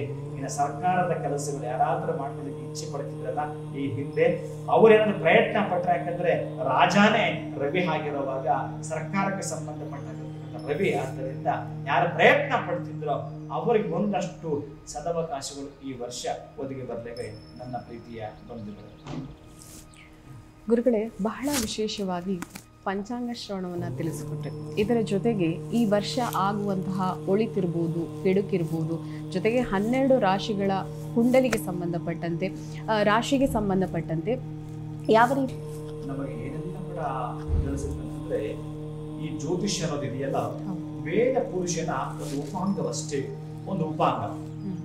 ಅದಕ್ಕಾಗಿ ಇನ್ನು ಪೌರಾಣಿಕವಾಗಿ ಯುಗಾದಿ ಬಗ್ಗೆ ಅಂತ ನಾವೇನಾದ್ರೂ ಮಾತಾಡ್ಲಿಕ್ಕೆ ಅಂತ ಹೊರಟ್ರೆ ವಿಶೇಷವಾಗಿ ಒಂದು ಎಚ್ಚರಿಸಿ ನಮಗೆ ಹೇಳ್ತಕ್ಕಂತಹದ್ದು, ಈ ಚೈತ್ರ ಮಾಸ ವಸಂತ ಕಾಲ ಅಂತ ಬಂದಾಗ ಏನೆಲ್ಲ ಕೂಡ ಇರ್ತವೋ ಆ ಹೊಸ ಚಿಗುರು ಇರ್ತಕ್ಕಂತಹದ್ದು ನಮ್ಮ ಬದುಕು ಕೂಡ ಹಾಗೆ ಅಂತಕ್ಕಂಥದ್ದು. ಯಾರೋ ನಮಗೆ ಹೇಳ್ತಾರೆ, ನೋಡು ಮರದಲ್ಲಿ ಹಣ್ಣು ಇದೆ, ಕಾಯಿ ಇದೆ, ಹೂವಿದೆ, ಎಷ್ಟು ಚೆನ್ನಾಗಿದೆ ಅಂತೇಳಿ ಅದಕ್ಕೆ ನೀನು ಕೃತಜ್ಞತೆ ಹೋಗಿ ಹೇಳಿ ಅದಕ್ಕೆ ನೀರು ಹಾಕಿದ್ರೆ ಪ್ರಯೋಜನ ಇಲ್ಲ. ಯಾವುದೋ ಮೇಲಿರ್ತಕ್ಕಂತಹ ಹೂವಾಗ್ಲಿ, ಆ ಮೇಲ್ ಕಾಣ್ತಾ ಇರ್ತಕ್ಕಂಥ ಹಣ್ಣಿಗಾಗ್ಲಿ, ಆ ಮೇಲೆ ಕಾಣ್ತಾ ಇರ್ತಕ್ಕಂಥ ಆ ಕಾಯಿಗಾಗ್ಲಿ ನೀರು ಹಾಕಿದ್ರೆ ಪ್ರಯೋಜನ ಬರೋದಿಲ್ಲ. ಯಾಕೆ ಅಂತಂದ್ರೆ ನಾವೇನೇನೇ ಹೇಗೋ ಮಾತಾಡ್ಕೊಳ್ತೀವಿ, ಕೃತಜ್ಞತೆ ಸಲ್ಲಿಸಬೇಕು ಎಲ್ಲಿ ಅಂತಂದ್ರೆ ಪ್ರಕೃತಿ ಮಾತೆಗೆ. ಯಾಕಂದ್ರೆ ಬದಲಾವಣೆ ಇರ್ತಕ್ಕಂಥದ್ದೇ ಆ ಪ್ರಕೃತಿ ಮಾತೆ ಆದ್ದರಿಂದ ಅದಕ್ಕೆ ಎಲ್ಲೋ ಇರ್ತಕ್ಕಂಥ ಫ್ರೂಟು, ಅದಕ್ಕೆ ನಿನ್ನ ಕೃತಜ್ಞತೆ ಹೇಳುವ ಮುನ್ನ ಯಾರು ಹೇಳ್ಬೇಕು ಅಂತಂದ್ರೆ ಆ ನೀರು ಎಲ್ಲಿ ಹಾಕ್ಬೇಕು ಅಂತ ಹೇಳ್ತಾನೆ ಅಂತಂದ್ರೆ water the root, enjoy the fruit ಅಂತ ಹೇಳ್ತಾನೆ. ಅದಕ್ಕೆ ನಾವು ಕೃತಜ್ಞತೆ ಹೇಳ್ಬೇಕಾಗಿರೋದು ಪ್ರಕೃತಿಗೆ.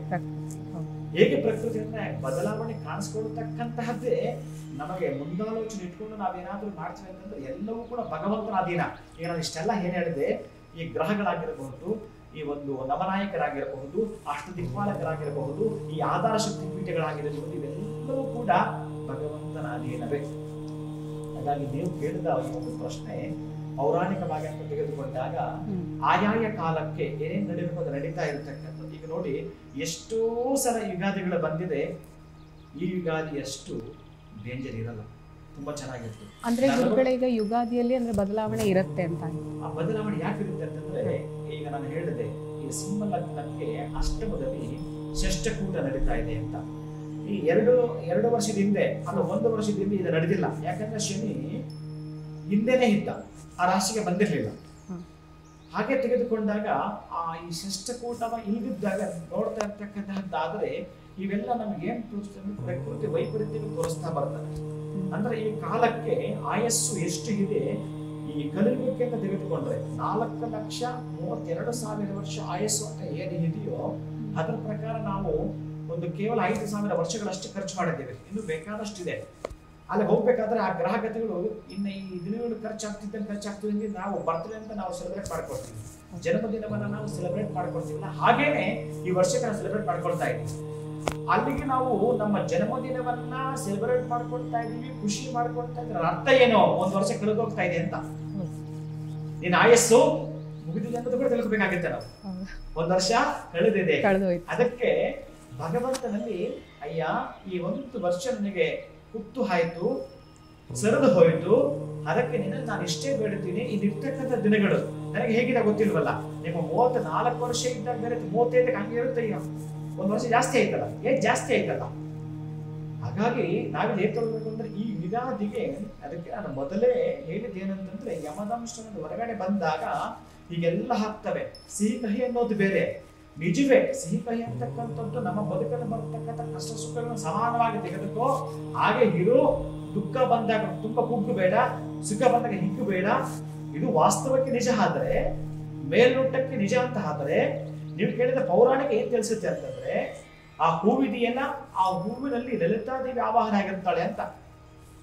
ಇನ್ನೆಲ್ಲೂ ಹಾಕಿರೋದಿಲ್ಲ ಈ ಬ್ರಹ್ಮಾಂಡದಲ್ಲಿ. ಆ ದಿನ ಎಲ್ಲಿರ್ತಾಳೆ ಅಂತಂದ್ರೆ ಬೇವಿನ ಹೂವಿನಲ್ಲಿ ಅಡಕವಾಗಿರುತ್ತಾಳೆ.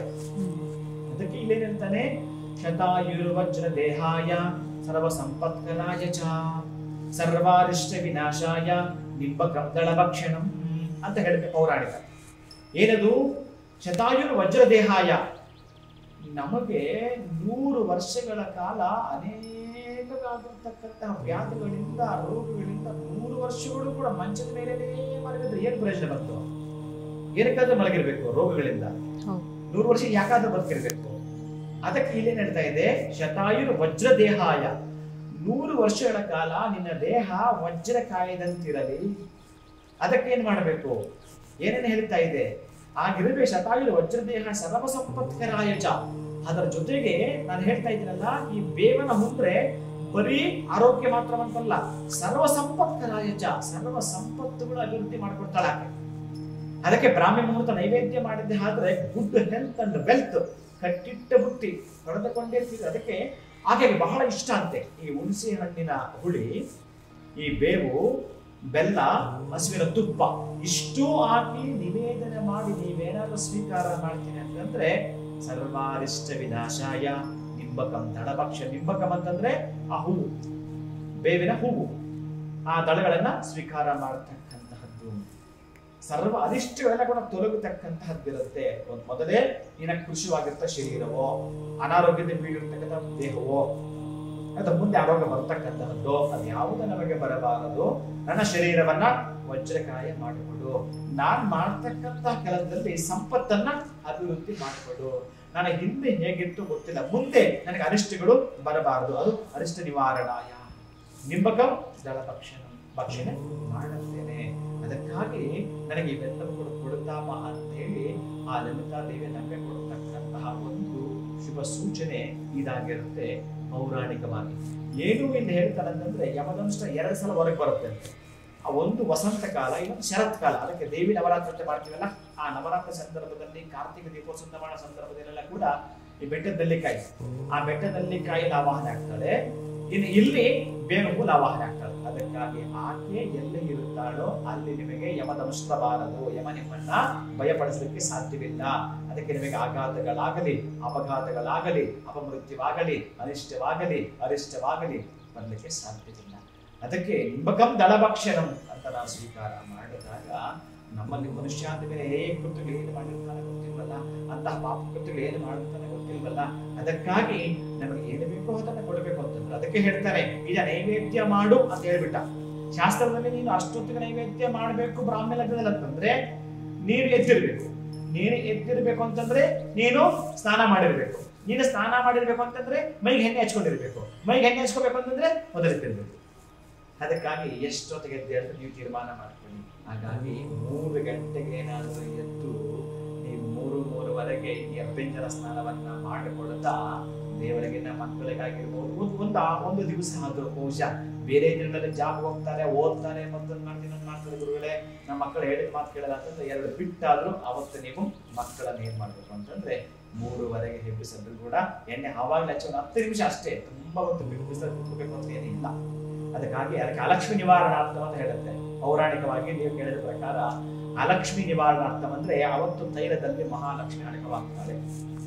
ಅಲಕ್ಷ್ಮಿ ನಿವಾರಣ ಜ್ಯೇಷ್ಠ ಹೋಗ್ತಕ್ಕಂತಹದ್ದು, ದಾರಿದ್ರ್ಯ ಹೋಗ್ತಕ್ಕಂತಹದ್ದು ಅಂತಕ್ಕಂಥ. ಗಂಗೆಯಲ್ಲಿ ಆ ನೀರಲ್ಲಿ ಗಂಗೆ ಆವಾಹನೆ ಆಗಿರುತ್ತಾಳೆ.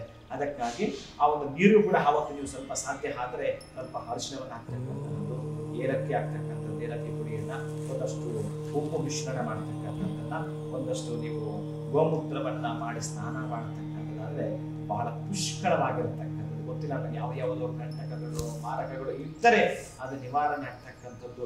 ರಾಜಯೋಗವನ್ನು ಕೂಡ ಪಡೆದುಕೊಳ್ತೀರಿ, ಹಂಸಯೋಗವನ್ನು ಕೂಡ ನೀವು ಪಡ್ಕೊಳ್ತೀರಿ, ಮಾಲವಯೋಗವನ್ನು ಕೂಡ ನೀವು ಪಡ್ಕೊಳ್ತೀರಿ. ಒಟ್ಟಾರೆ ಭಗವತ್ ಪ್ರೇರಣೆ ಹೇಗಿರ್ಬೇಕಂತಂದ್ರೆ ಅವರ ಸಂಕಲ್ಪ ಸಮಂಜಸವಾಗಿರಬೇಕು ಅಂತ ಹೇಳುತ್ತೆ. ಅಂತ ಅದಕ್ಕಾಗಿ ಇಷ್ಟನ್ನ ನಾವು ಮಾಡ್ಕೊಳ್ತೀವಿ ಅಂತಂದ್ರೆ ಒಟ್ಟಾರೆ ಸೂರ್ಯೋದಯ ಆಗೋದರ ಒಳಗಡೆ ನೀವು ನಿಮ್ಮ ಮನೆಯಲ್ಲಿ ಆರಾಧನೆ ಮಾಡಿರ್ತಕ್ಕಂಥದ್ದು. ಹೋಳಿಗೆ ಯಾವಾಗ ಮಾಡಬೇಕು? ದಯವಿಟ್ಟು ಸಾಧ್ಯ ಆದಷ್ಟು ಎಲ್ಲವೂ ಕೂಡ ಮಳೆಯಿಂದಲೇ ಬ್ರಾಹ್ಮಿ ಮುಹೂರ್ತದಲ್ಲೇ ಮಾಡ್ಕೊಂಡು 3ರಿಂದ ನಿಮಗೆ 6 ತನಕ ಟೈಮ್ ಇರುತ್ತೆ. ಮಾಡಗಳಿಗೆ ಎಲ್ಲ ನೆನ್ನೆಯಿಂದಲೇ ವ್ಯವಸ್ಥೆ ಮಾಡ್ಕೊಂಡಿದ್ದು ನೀವು ಅದರಲ್ಲೂ ಕೂಡ ಹಿಂದಿನ ದಿವಸ ಅಮಾವಾಸ್ಯೆ ಇರತಕ್ಕಂಥದ್ದು, ಗ್ರಹಣ ಇರತಕ್ಕಂಥದ್ದು, ಗ್ರಹಣ ಆಚರಣೆ ನಮಗಿಲ್ಲವಾದ್ದರಿಂದಲೂ ಕೂಡ ನಾವೇನ್ ಮಾಡ್ಕೊಂಡು ಶುಚಿ ಸ್ವಲ್ಪ ಹೆಚ್ಚಿನ ಮಹತ್ವ ಕೊಟ್ಟಿರ್ತೀವಿ. ಇನ್ನು ಬ್ರಾಹ್ಮಿ ಮುಹೂರ್ತ ಇಷ್ಟೆಲ್ಲ ಮಾಡ್ಕೊಂಡಿರ್ತಕ್ಕಂಥದ್ದು. 6 ಗಂಟೆ ನಂತರ ನೀವೇನಾದರೂ ದೇವಾಲಯಕ್ಕೆ ಹೋಗ್ತಕ್ಕಂಥದ್ದು ಅಥವಾ ಬಂಧು ಬಾಂಧವರ ಮನೆಗೆ ಹೋಗ್ತಕ್ಕಂಥದ್ದು, ಒಟ್ಟಾರೆ ಪ್ರಾಣಿ ಪಕ್ಷಿಗಳಿಗೆ ಒಂದಷ್ಟು ಆಹಾರವನ್ನು ಕೊಡ್ತಕ್ಕಂತಹದ್ದು. ನಾನು ಮೊನ್ನೆ ಅಷ್ಟೇ ನಮ್ಮದೇ ಚಾನಲ್ ಹೇಳಿದ್ದೇನೆ, ಕೋತಿಗಳಿಗೆ ನೀವು ಹೋಳಿಗೆಯನ್ನ ಕೊಟ್ಟಿದ್ದೆ ಆದರೆ ಕಟ್ಟಿಟ್ಟ ಬುತ್ತಿ ನಿಮಗೆ ಮೂಲಭೂತ ಸೌಕರ್ಯಗಳು ಪ್ರಧಾನವಾದಂಥ ಭೂಮಿಯನ್ನ ಹೊಡೆದುಕೊಂಡೇ ತೀರುತ್ತೀರಿ. ಜಾತಕದ ಆಮೇಲೆ ನೀವು ಮಾತನಾಡೋದು ನಡಿಬಹುದೇನೋ, ಆದರೆ ಕೋತಿಗಳಿಗೆ ನೀವು ಹೋಳಿಗೆಯನ್ನ ಕೊಟ್ಟು ಬಂದಿದ್ದೆ ಆದರೆ ಈ ವರ್ಷದಲ್ಲಿ ಪುಷ್ಕಳವಾಗಿರತಕ್ಕಂತಹ ನಿಮ್ಮ ಕೆಲಸಗಳಲ್ಲಿ ಸಾಫಲ್ಯವನ್ನೇ ಸುಖ ಸೌಖ್ಯವನ್ನೇ ಪಡೆದುಕೊಳ್ಳುತ್ತೀರಿ. ಗುರುಗಳೇ, ಬಹಳ ವಿಶೇಷವಾಗಿ ಯುಗಾದಿಯ ಪೌರಾಣಿಕ ಹಿನ್ನೆಲೆಯನ್ನು ತಾವು ತಿಳಿಸ್ಕೊಟ್ರಿ. ಇದರ ಜೊತೆಗೆ ಬೇವು ಬೆಲ್ಲ ಯಾಕೆ ಸವಿಬೇಕು, ಇದನ್ನು ಸವಿದ ನಂತರ ನಮ್ಮ ದೇಹದಲ್ಲಿ ಆಗುವಂತಹ ಬದಲಾವಣೆಗೆ ಮತ್ತು ಆರೋಗ್ಯಕ್ಕೆ ಸಂಬಂಧಪಟ್ಟಂತೆ ಏನೊಂದು ವಿಶೇಷ ಮಹತ್ವವನ್ನು ಬೇವು ಬೆಲ್ಲ ಪಡೆದುಕೊಂಡಿದೆ, ಈ ವಿಚಾರವನ್ನು ಕೂಡ ತಾವು ತಿಳಿಸ್ಕೊಟ್ರಿ. ಆದರೆ ಗುರುಗಳೇ, ಸಾಕಷ್ಟು ಜನರಿಗೆ ಯುಗಾದಿ ಹಬ್ಬ ಬಹಳ ವಿಜೃಂಭಣೆ, ಆಡಂಬರ ಎಲ್ಲವೂ ಗೊತ್ತಿರುತ್ತೆ. ಆದರೆ ಕೆಲವೊಬ್ಬರಿಗೆ ಅದರ ಪದ್ಧತಿ ಸರಿಯಾಗಿ ಗೊತ್ತಿರೋದಿಲ್ಲ. ಇದರ ಜೊತೆಗೆ ಹೊರ ದೇಶದಲ್ಲೂ ಕೂಡ ನಮ್ಮವರು ಇರ್ತಾರೆ, ಇಲ್ಲಿಂದ ಹೋದಂಥವರು, ಅವರಿಗೆ ಸಂಪೂರ್ಣ ಪದ್ಧತಿಯ ಪ್ರಕಾರವಾಗಿ ಪೂಜೆಯನ್ನು ಮಾಡೋದಕ್ಕೆ ಸಾಧ್ಯ ಆಗೋದಿಲ್ಲ. ಸೊ ಇಂತಹ ಸಂದರ್ಭದಲ್ಲಿ ಅವರು ಪೂಜೆನ ಯಾವ ರೀತಿಯಾಗಿ ಮಾಡ್ಕೋಬಹುದು ಅಂತ ನಾನಿಲ್ಲಿ ಮೊದಲೇ ಯಾವ ದೇವರು ಅಂದ್ರೂ ಕೂಡ ಕುತೂಹಲ ಇರುತ್ತೆ ಅವರಿಗೆ. ಅವರ ಮನೆ ದೇವರು ಲಲಿತಾದೇವಿ ಅಂತಂದಾಗ ಒಂದನೇದು ಫಸ್ಟ್ ಪ್ರಿಫರೆನ್ಸ್ ಕೊಡೋದಾದ್ರೆ ಇಲ್ಲಿ ಸ್ನಾನಕ್ಕೆ ಮಹತ್ವವನ್ನು ಕೊಡ್ತಾನೆ. ಸ್ನಾನಕ್ಕೆ ಮಹತ್ವವನ್ನು ಕೊಡ್ತಾನೆ. ಮೊನ್ನೆ ನಡೀತು ಒಂದು ಮೇಳ, ಕುಂಭಮೇಳ. ಅದಕ್ಕಿಂತಲೂ 10 ಪಟ್ಟು ಮೇಳ ಇದು, 10 ಪಟ್ಟು ಮೇಳ.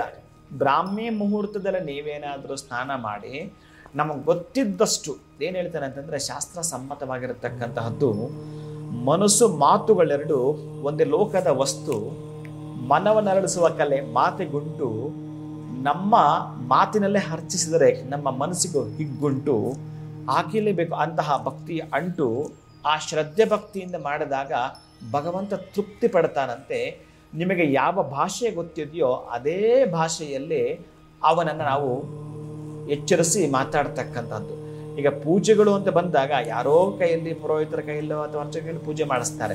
ಆದರೆ ಮನೆಯಲ್ಲಿ ಅವರುಗಳೇ ಮಾಡಬೇಕಾದ್ರೆ ಒಂದಷ್ಟು ಶುದ್ಧಿಯನ್ನ ಮಾಡಿಕೊಳ್ಳುತ್ತಾ ಮಹಾಲಕ್ಷ್ಮಿನ ಆವಾಹನೆ ಮಾಡುತ್ತಾರೋ ಅಥವಾ ಶಿವನನ್ನು ಆವಾಹನೆ ಮಾಡ್ತಿರೋ, ನಾರಾಯಣರನ್ನ ಆವಾಹನೆ ಮಾಡ್ತಿರೋ, ಒಂದು ಕಳಶವನ್ನು ಇಟ್ಟು ಈ ಯುಗಾದಿಗೆ ಪೂಜೆ ಮಾಡೋದಾದ್ರೆ ಕೇವಲ ಒಂದು 5 ನಿಮಿಷದಲ್ಲಿ ನಾವು ಮಾಡ್ಕೊಳ್ಳೋಣ ಅಂದರೆ ಇಲ್ಲಿ ಮಾಡ್ಕೊಳ್ಬೇಕಾಗಿರ್ತಕ್ಕಂತಹದ್ದು ಈ ಯುಗಾದಿಗೆ ಈ ಗ್ರಹಗಳೆಲ್ಲ ಇದ್ದಾವೆ. ಇದರ ಬಗ್ಗೆ ಎಲ್ಲ ನಾವು ತಿಳ್ಕೊಂಡಿದ್ದೀವಿ. ನೀವು ಕೇಳಿದ್ದೊಂದು ಪೂಜೆ ಹೇಗೆ ನಾವು ಮನೆಯಲ್ಲಿ ಮಾಡ್ಕೊಳ್ಳೋಣ ಈಗ ಹೊರದೇಶದಲ್ಲಿ ಅಂತಂದ್ರೆ ಒಟ್ಟಾರೆ ಸ್ನಾನಕ್ಕೆ ಮಹತ್ವ ಕೊಟ್ಟಿದ್ದಾನೆ, ಅದು ಆಯಿತು.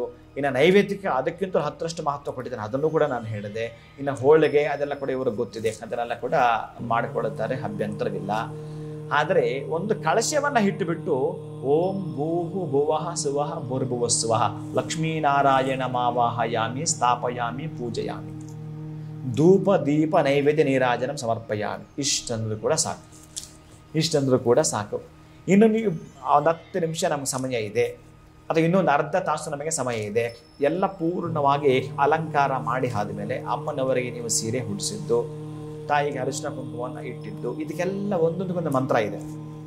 ಆ ಎಲ್ಲ ಮಂತ್ರಗಳು ಹೇಳ್ಕೊಂಡು ಮಾಡಲಿಕ್ಕೆ ನಮಗೆ ಬರೋದಿಲ್ಲ ಅನ್ನೋವಾಗ ಈ ಸ್ತ್ರೀ ಸೂಕ್ತವನ್ನು, ಪುರುಷ ಸೂಕ್ತವನ್ನು ಇವತ್ತು ನಿಮಗೆ ಆಡಿಯೋ ಸಿಗುತ್ತೆ ತೆಗೆದುಕೊಳ್ತಕ್ಕಂತಹದ್ದು, ಅಥವಾ ಲಲಿತಾ ಸಹಸ್ರನಾಮ, ವಿಷ್ಣು ಸಹಸ್ರನಾಮ ಒಂದು 15-20 ನಿಮಿಷ ಆಗುತ್ತೆ. ಅದನ್ನು ಹಾಕಿ ನೀವು ಪೂಜೆ ಅಂತ ಸ್ಟಾರ್ಟ್ ಮಾಡಿದ್ರೆ ಪರಿಪೂರ್ಣ ಅಲಂಕಾರದಿಂದ ಹಿಡಿದು, ಆವಾಹನೆಯಿಂದ ಹಿಡಿದು, ಉಪಚಾರ ಪೂಜೆಯಿಂದ ಹಿಡಿದು, ನಿವೇದನೆಯಿಂದ ಹಿಡಿದು, ನೀವು ಅಷ್ಟಾವಧಾನ ಸೇವೆ ಅಂತ ಒಂದು ಹಾಡು ಹಾಡಿದ್ರು ಕೂಡ ಅದು ಅಷ್ಟಾವಧಾನ ಸೇವೆಗೆ ಲೆಕ್ಕ ಬಂದ್ಬಿಡುತ್ತೆ.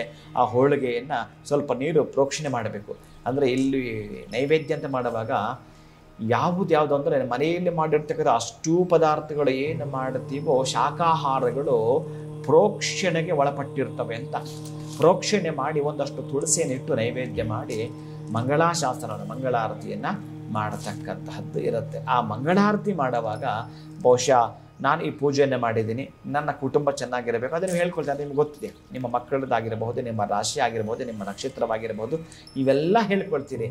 ಆದರೆ ನಮ್ಮ ಪಕ್ಕದ ಮನೆಯವರು ಚೆನ್ನಾಗಿರಬೇಕು, ನಮ್ಮ ಪಕ್ಕದ ಮನೆಯವರು ಚೆನ್ನಾಗಿರಬೇಕು, ಪಕ್ಕದ ಹೋಬಳಿನವರು ಚೆನ್ನಾಗಿರಬೇಕು, ಪಕ್ಕದ ತಾಲೂಕಿನವರು ಚೆನ್ನಾಗಿರಬೇಕು, ಪಕ್ಕದ ರಾಜ್ಯದವರು ಚೆನ್ನಾಗಿರಬೇಕು, ನಮ್ಮ ಪಕ್ಕದ ದೇಶವೂ ಚೆನ್ನಾಗಿರ್ಬೇಕಂತಕ್ಕಂತಹ ಕಳಕಳಿ ಏನಾದರೂ ಇತ್ತು ಅಂತಂದರೆ ನೀವು, ನಾನು ಮೊದಲೇ ಹೇಳಿದ್ದೇನೆ, ಕನ್ನಡದಲ್ಲಿ ರಾಷ್ಟ್ರಾಶೀರ್ವಾದ ಅಂತ ಒಂದು ಬರುತ್ತೆ. ದೇಶದ ಎಲ್ಲ ಜನರು ಸೌಖ್ಯದಿಂದ ಬಾಳಲಿ, ಕಾಲ ಕಾಲಕ್ಕೆ ವರ್ಷ ಸುರಿದು ಸಸ್ಯ ಶ್ಯಾಮಲೆ ಅರಳಲಿ, ಶಾಂತಿ ಅಸ್ತು ಪುಷ್ಟಿ ಅಸ್ತು ತುಷ್ಟಿ ಅಸ್ತು ಲೋಕಕ್ಕೆ, ಧನವು ಅಸ್ತು ಸುಖವು ಅಸ್ತು ಅಸ್ತು ಅಸ್ತು ಸರ್ವವು ಅಸ್ತು ಅಸ್ತು ಸರ್ವವು, ಸರ್ವೇ ಜನಾಃ ಸುಖಿನೋ ಭವಂತು, ಸಮಸ್ತ ಸನ್ಮಂಗಳಾನಿ ಭವಂತು, ಆಯುರಾರೋಗ್ಯೈಶ್ವರ್ಯಾಭಿವೃದ್ಧಿರಸ್ತು, ವರ್ಧತಾಂ ಅಭಿವರ್ಧತಾಂ. ಈ ಮಂತ್ರವನ್ನು ನೀವು ಹೇಳಿದ್ರು ಕೂಡ ಪುಷ್ಕಳವಾಗಿ ಒಂದು ದೇಶಕ್ಕೂ ಕೂಡ ಒಂದು ಪ್ರಾರ್ಥನೆ ಮಾಡಿದಾಗೆ. ಈ ಮಕ್ಕಳು ಸ್ಕೂಲಲ್ಲಿ ಕಾಲೇಜಲ್ಲಿ ನ್ಯಾಷನಲ್ ಹ್ಯಾಂಥಮ್ ರಾಷ್ಟ್ರಗೀತೆ ಹಾಡ್ತಾರಲ್ಲ, ಪ್ರತಿಯೊಬ್ಬರೂ ಕೂಡ ರಾಷ್ಟ್ರಕ್ಕೆ ಮಂಗಳವಾಗಲಿ ಅಂತಕ್ಕಂತಹ ಒಂದು ರಾಷ್ಟ್ರದ ಆಶೀರ್ವಾದದ ಮಂತ್ರವನ್ನು ಎಲ್ಲರೂ ಕೂಡ ಹೇಳ್ಕೋಬಹುದು. ಗೋಬ್ರಾಹ್ಮಣೇಭ್ಯ ಶುಭಮಸ್ತು ನಿತ್ಯಂ, ಲೋಕಾ ಸಮಸ್ತ ಸುಖಿನೋ ಭವಂತು ಅಂತಕ್ಕಂತಹದ್ದನ್ನು ಪ್ರತಿಯೊಬ್ಬರು ಹೇಳ್ಕೋಬಹುದು. ಈ ಹಬ್ಬ ಹರಿದಿನಗಳಲ್ಲಿ ಸ್ವಲ್ಪ ಸಡಗರ ಸಂಭ್ರಮ ಇರುತ್ತೆ, ನೂತನವಾಗಿ ನವನವೀನವಾಗಿ ನೀವು ಕಾಣಿಸ್ಕೊಳ್ತಾ ಇರ್ತೀರಿ, ಒಂದು ಉಲ್ಲಾಸ ಇರುತ್ತೆ ನಿಮಗೆ. ಬೇರೆ ದಿನ ಆದರೆ ಒತ್ತಡ ಇರುತ್ತೆ, ಜಾಬು ಕೆಲಸ ಬಿಸ್ನೆಸ್ಸು ಮಕ್ಕಳು ಸಂಸಾರ ಇವೆಲ್ಲ ಇರ್ತವೆ, ನಾವು ಅಷ್ಟೂ ಗಮನಿಸೋಕ್ಕಾಗಲ್ಲ. ಈ ಹಬ್ಬ ಅಂತ ಅಂದಮೇಲೆ ನೀವು ರಜೆ ಹಾಕಿರ್ತೀರಿ, ಸ್ವಲ್ಪ ದೇವರ ಮನೆಗೆ ಹೆಚ್ಚಿಗೆ ಹೊತ್ತು ಕೊಡ್ತೀರಿ, ಕ್ಲೀನಿಂಗ್ ಸ್ವಲ್ಪ ಹೆಚ್ಚಿಗೆ ಹೊತ್ತು ಕೊಡ್ತೀರಿ, ಇನ್ನೊಂದಷ್ಟು ನೀವು ಹೊತ್ತು ಕೊಡೋದಾದರೆ ನಮ್ಮ ಸುತ್ತಮುತ್ತ ಇರತಕ್ಕಂಥವು ಕೂಡ ಸಸ್ಯ ಶ್ಯಾಮಲೆ ಕೂಡ ಚೆನ್ನಾಗಿರಲಿ ಅಂತಕ್ಕಂಥದ್ದು ಒಂದು ಪ್ರಾರ್ಥನೆ ಮಾಡುವಂಥದ್ದು. ಯಾಕೆಂದರೆ ಇಡೀ ಪ್ರಕೃತಿನೇ ನಮಗೆ ಭಗವಂತ ಆಗಿರತಕ್ಕಂತಹದ್ದು.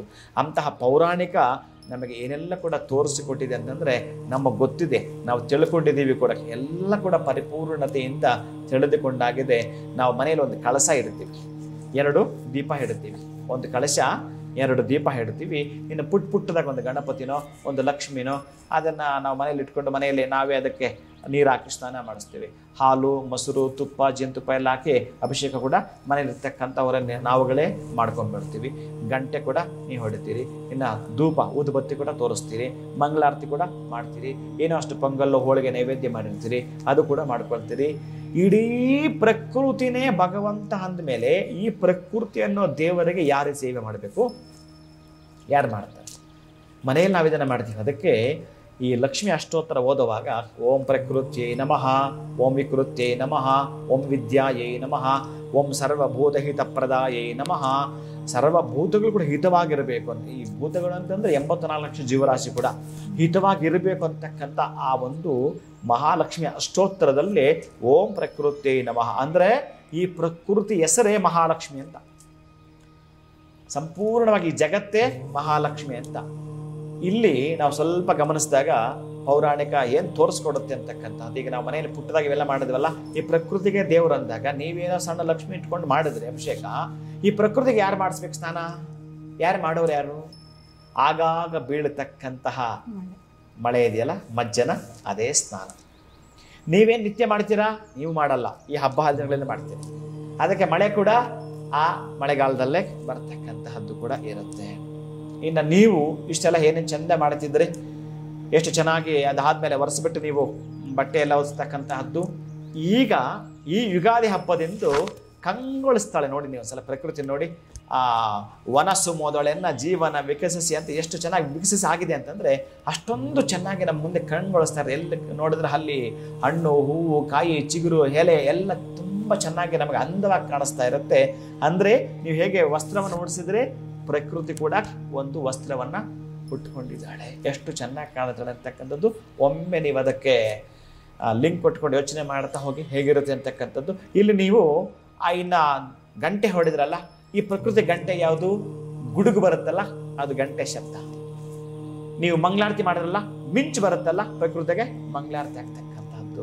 ನೀವಿಲ್ಲಿ ನೈವೇದ್ಯ ಮಾಡಿದ್ರಲ್ಲ, ಪ್ರಕೃತಿಗೆ ನೈವೇದ್ಯ, ಈ ಧರೆಯ ಮೇಲೆ ರೈತ ಬೆಳೆದಿರತಕ್ಕಂಥ ದವಸ ಧಾನ್ಯಗಳೇ ನೈವೇದ್ಯ ಆಗ್ತಕ್ಕಂತಹದ್ದು. ಇನ್ನು ನಾವು ಒಂದ್ಸಲ ಯಾವಾಗಲೂ ವಿಶೇಷ ಅಂದುಕೊಂಡು ಲಕ್ಷ ದೀಪೋತ್ಸವ ನೋಡೋಕೆ ಹೋಗ್ಬೇಕು, ಧರ್ಮಸ್ಥಳಕ್ಕೆ ಅಂತ ನೀವು ಹೋಗ್ತೀರಿ, ಲಕ್ಷ ದೀಪೋತ್ಸವ ನೀವೇನೋ ನೋಡ್ಕೊಂಡ್ ಬಂದ್ಬಿಡ್ತೀರಿ. ಪ್ರಕೃತಿಗೆ ಮೇಲಿರ್ತಕ್ಕಂಥ ನಕ್ಷತ್ರ ಮಂಡಲವೇ ಲಕ್ಷ ದೀಪೋತ್ಸವ. ಅವಳೆಲ್ಲ ಮಾಡಿಕೊಂಡಿದ್ದಾಳೆ. ಇದೇನು ಗೊತ್ತಾ? ಕೃತಜ್ಞತೆ ಹೇಳೋದು. ಅಮ್ಮ, ನಾನು ಸ್ನಾನ ಮಾಡಕ್ಕೆ ನೀರು ಕೊಟ್ಟಿದ್ದೆ ತಾಯಿ, ತಗೋ ಅದಕ್ಕೆ ನಿನಗೆ ನೀರಾಗ್ತಿದೆ, ಸ್ನಾನ ಮಾಡ್ತೀನಿ. ನನಗೆ ಷಡ್ರಸೋಪೇತವಾಗಿರತಕ್ಕಂಥ ಪರಮ ಭಕ್ಷ್ಯಗಳನ್ನು ಕೊಟ್ಟಿದೀಯಾ, ನನಗೆ ಅಂತಹ ಭಕ್ಷ್ಯಗಳಿಂದ ನನ್ನ ದೇಹ ಪುಷ್ಟವಾಗಿದೆ, ಅದಕ್ಕಾಗಿ ನಿನಗೆ ಈ ಪಂಚಾಮೃತ ಅಭಿಷೇಕವನ್ನು ಮಾಡುತ್ತಿದ್ದೇನೆ. ಅಂದ್ರೆ ಕೆರೆಯ ನೀರನ್ನು ಕೆರೆಗೆ ಚೆಲ್ಲಿ ವರವ ಪಡೆದವರಂತೆ ಕಾಣಿರೋ. ನಾವು ಏನೇನೇನೋ ನೋಡ್ತಿರ್ತೀವಲ್ಲ, ಅದಕ್ಕೆ ಇಲ್ಲಿ ಅನೇಕವಾಗಿರ್ತ ಪುಷ್ಪಗಳನ್ನು ಹಾಕಿ ಮಾಡ್ತಿರ್ತೇವೆ. ಅದಕ್ಕಾಗಿ ನೀವು ಒಂದು ಪುಷ್ಪ ಇಟ್ಕೊಂಡು ಅಷ್ಟು ಶ್ರದ್ಧೆ ತೋರಿಸ್ಬೇಕು, ಅಷ್ಟೇ ನೀವು ಅಷ್ಟು ಭಕ್ತಿ ತೋರಿಸ್ಬೇಕು ನೀವು. ಈಗ ಯೋಪಾಂ ಪುಷ್ಪಂ ವೇದ ಪುಷ್ಪವಾನ್ ಪ್ರಜಾವಾನ್ ಪಶಮಾನ್ ಭವತಿ, ಚಂದ್ರಮಾವಾಪಾಂ ಪುಷ್ಪಂ ಪುಷ್ಪವಾನ್ ಪ್ರಜಾವಾನ್ ಪಶಮಾನ್ ಭವತಿ, ಏವಂ ವೇದ ಯೋಪಾಮಾಯತನಂ ವೇದ. ಇದು ವೇದದಲ್ಲಿ ಬರತಕ್ಕಂತಹ ಈ ಪುಷ್ಪಗಳು ಹಾಕುವಾಗ ಬರ್ತಕ್ಕಂಥ ಮಂತ್ರ. ನಮಗೆ ಈ ವೇದ ಬರಲ್ಲ, ಪುಷ್ಪಗಳು ಎಷ್ಟು ಚೆನ್ನಾಗಿ ನಮಗೆ ಕಾಣ್ತಾ ಇದೆ ಅಂತಂದ್ರೆ ಒಂದು ಸಲ ತೊಗಟೆ ಹಿಡ್ಕೊಂಡು ನೋಡಿ ಎಷ್ಟು ಚೆನ್ನಾಗಿ ಅದರ ಆ ಪೆಟಲ್ಸ್ ಕಾಣ್ತವೆ. ಯಾರು ಅದನ್ನೆಲ್ಲ ಮಾಡಿದವರು? ಹಳದಿ ಮಾಡಿದವರು ಯಾರು? ಕೆಂಪು ವರ್ಣ ಮಾಡಿದವರು ಯಾರು? ಈ ಭೂಮಿಯೆಲ್ಲ ಒಂದೇ ಕಾಣುತ್ತೆ ನಮಗೆ, ಆದ್ರೆ ಅಷ್ಟೊಂದು ವೆರೈಟಿ ನಮಗೆ ಎಷ್ಟು ಕಲರ್ಸ್ ಕಾಣುತ್ತೆ ನೋಡಿ. ಎಲ್ಲೋ ಕಾಣಿಸುತ್ತೆ, ರೆಡ್ ಕಾಣಿಸುತ್ತೆ, ವೈಟ್ ಕಾಣಿಸುತ್ತೆ, ಎಷ್ಟು ಥರದ್ದಾವೆ.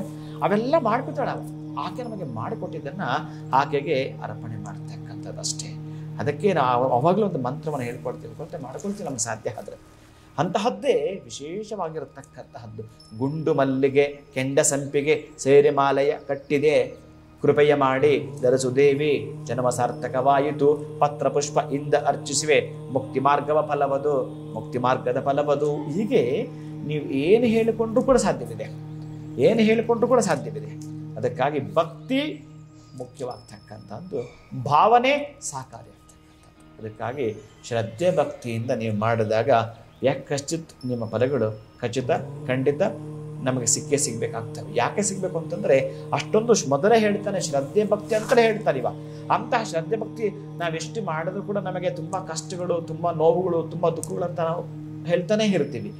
ಈ ಬಟ್ಟೆ ಹೋಗಿತಾನಲ್ಲ, ಈ ಹಗಸ ಅವರು ಏನು ಬಟ್ಟೆ ಹೋಗಿತಾರೋ ಅದು ಅವರೇ ಅಂತಲ್ಲ, ಯಾರು ಹೋಗಿದ್ರು ಕೂಡ ನಮ್ಮ ಮೇಲಕ್ಕೆ ಎತ್ತಿ ಎತ್ತಿ ಹೊಡಿತಾರೆ, ಎತ್ತಿ ಎತ್ತಿ ಹೊಡಿತಾರೆ. ಯಾಕೆ ಅದನ್ನು ಎತ್ತಿ ಎತ್ತಿ ಹೊಡಿತಾರೆ?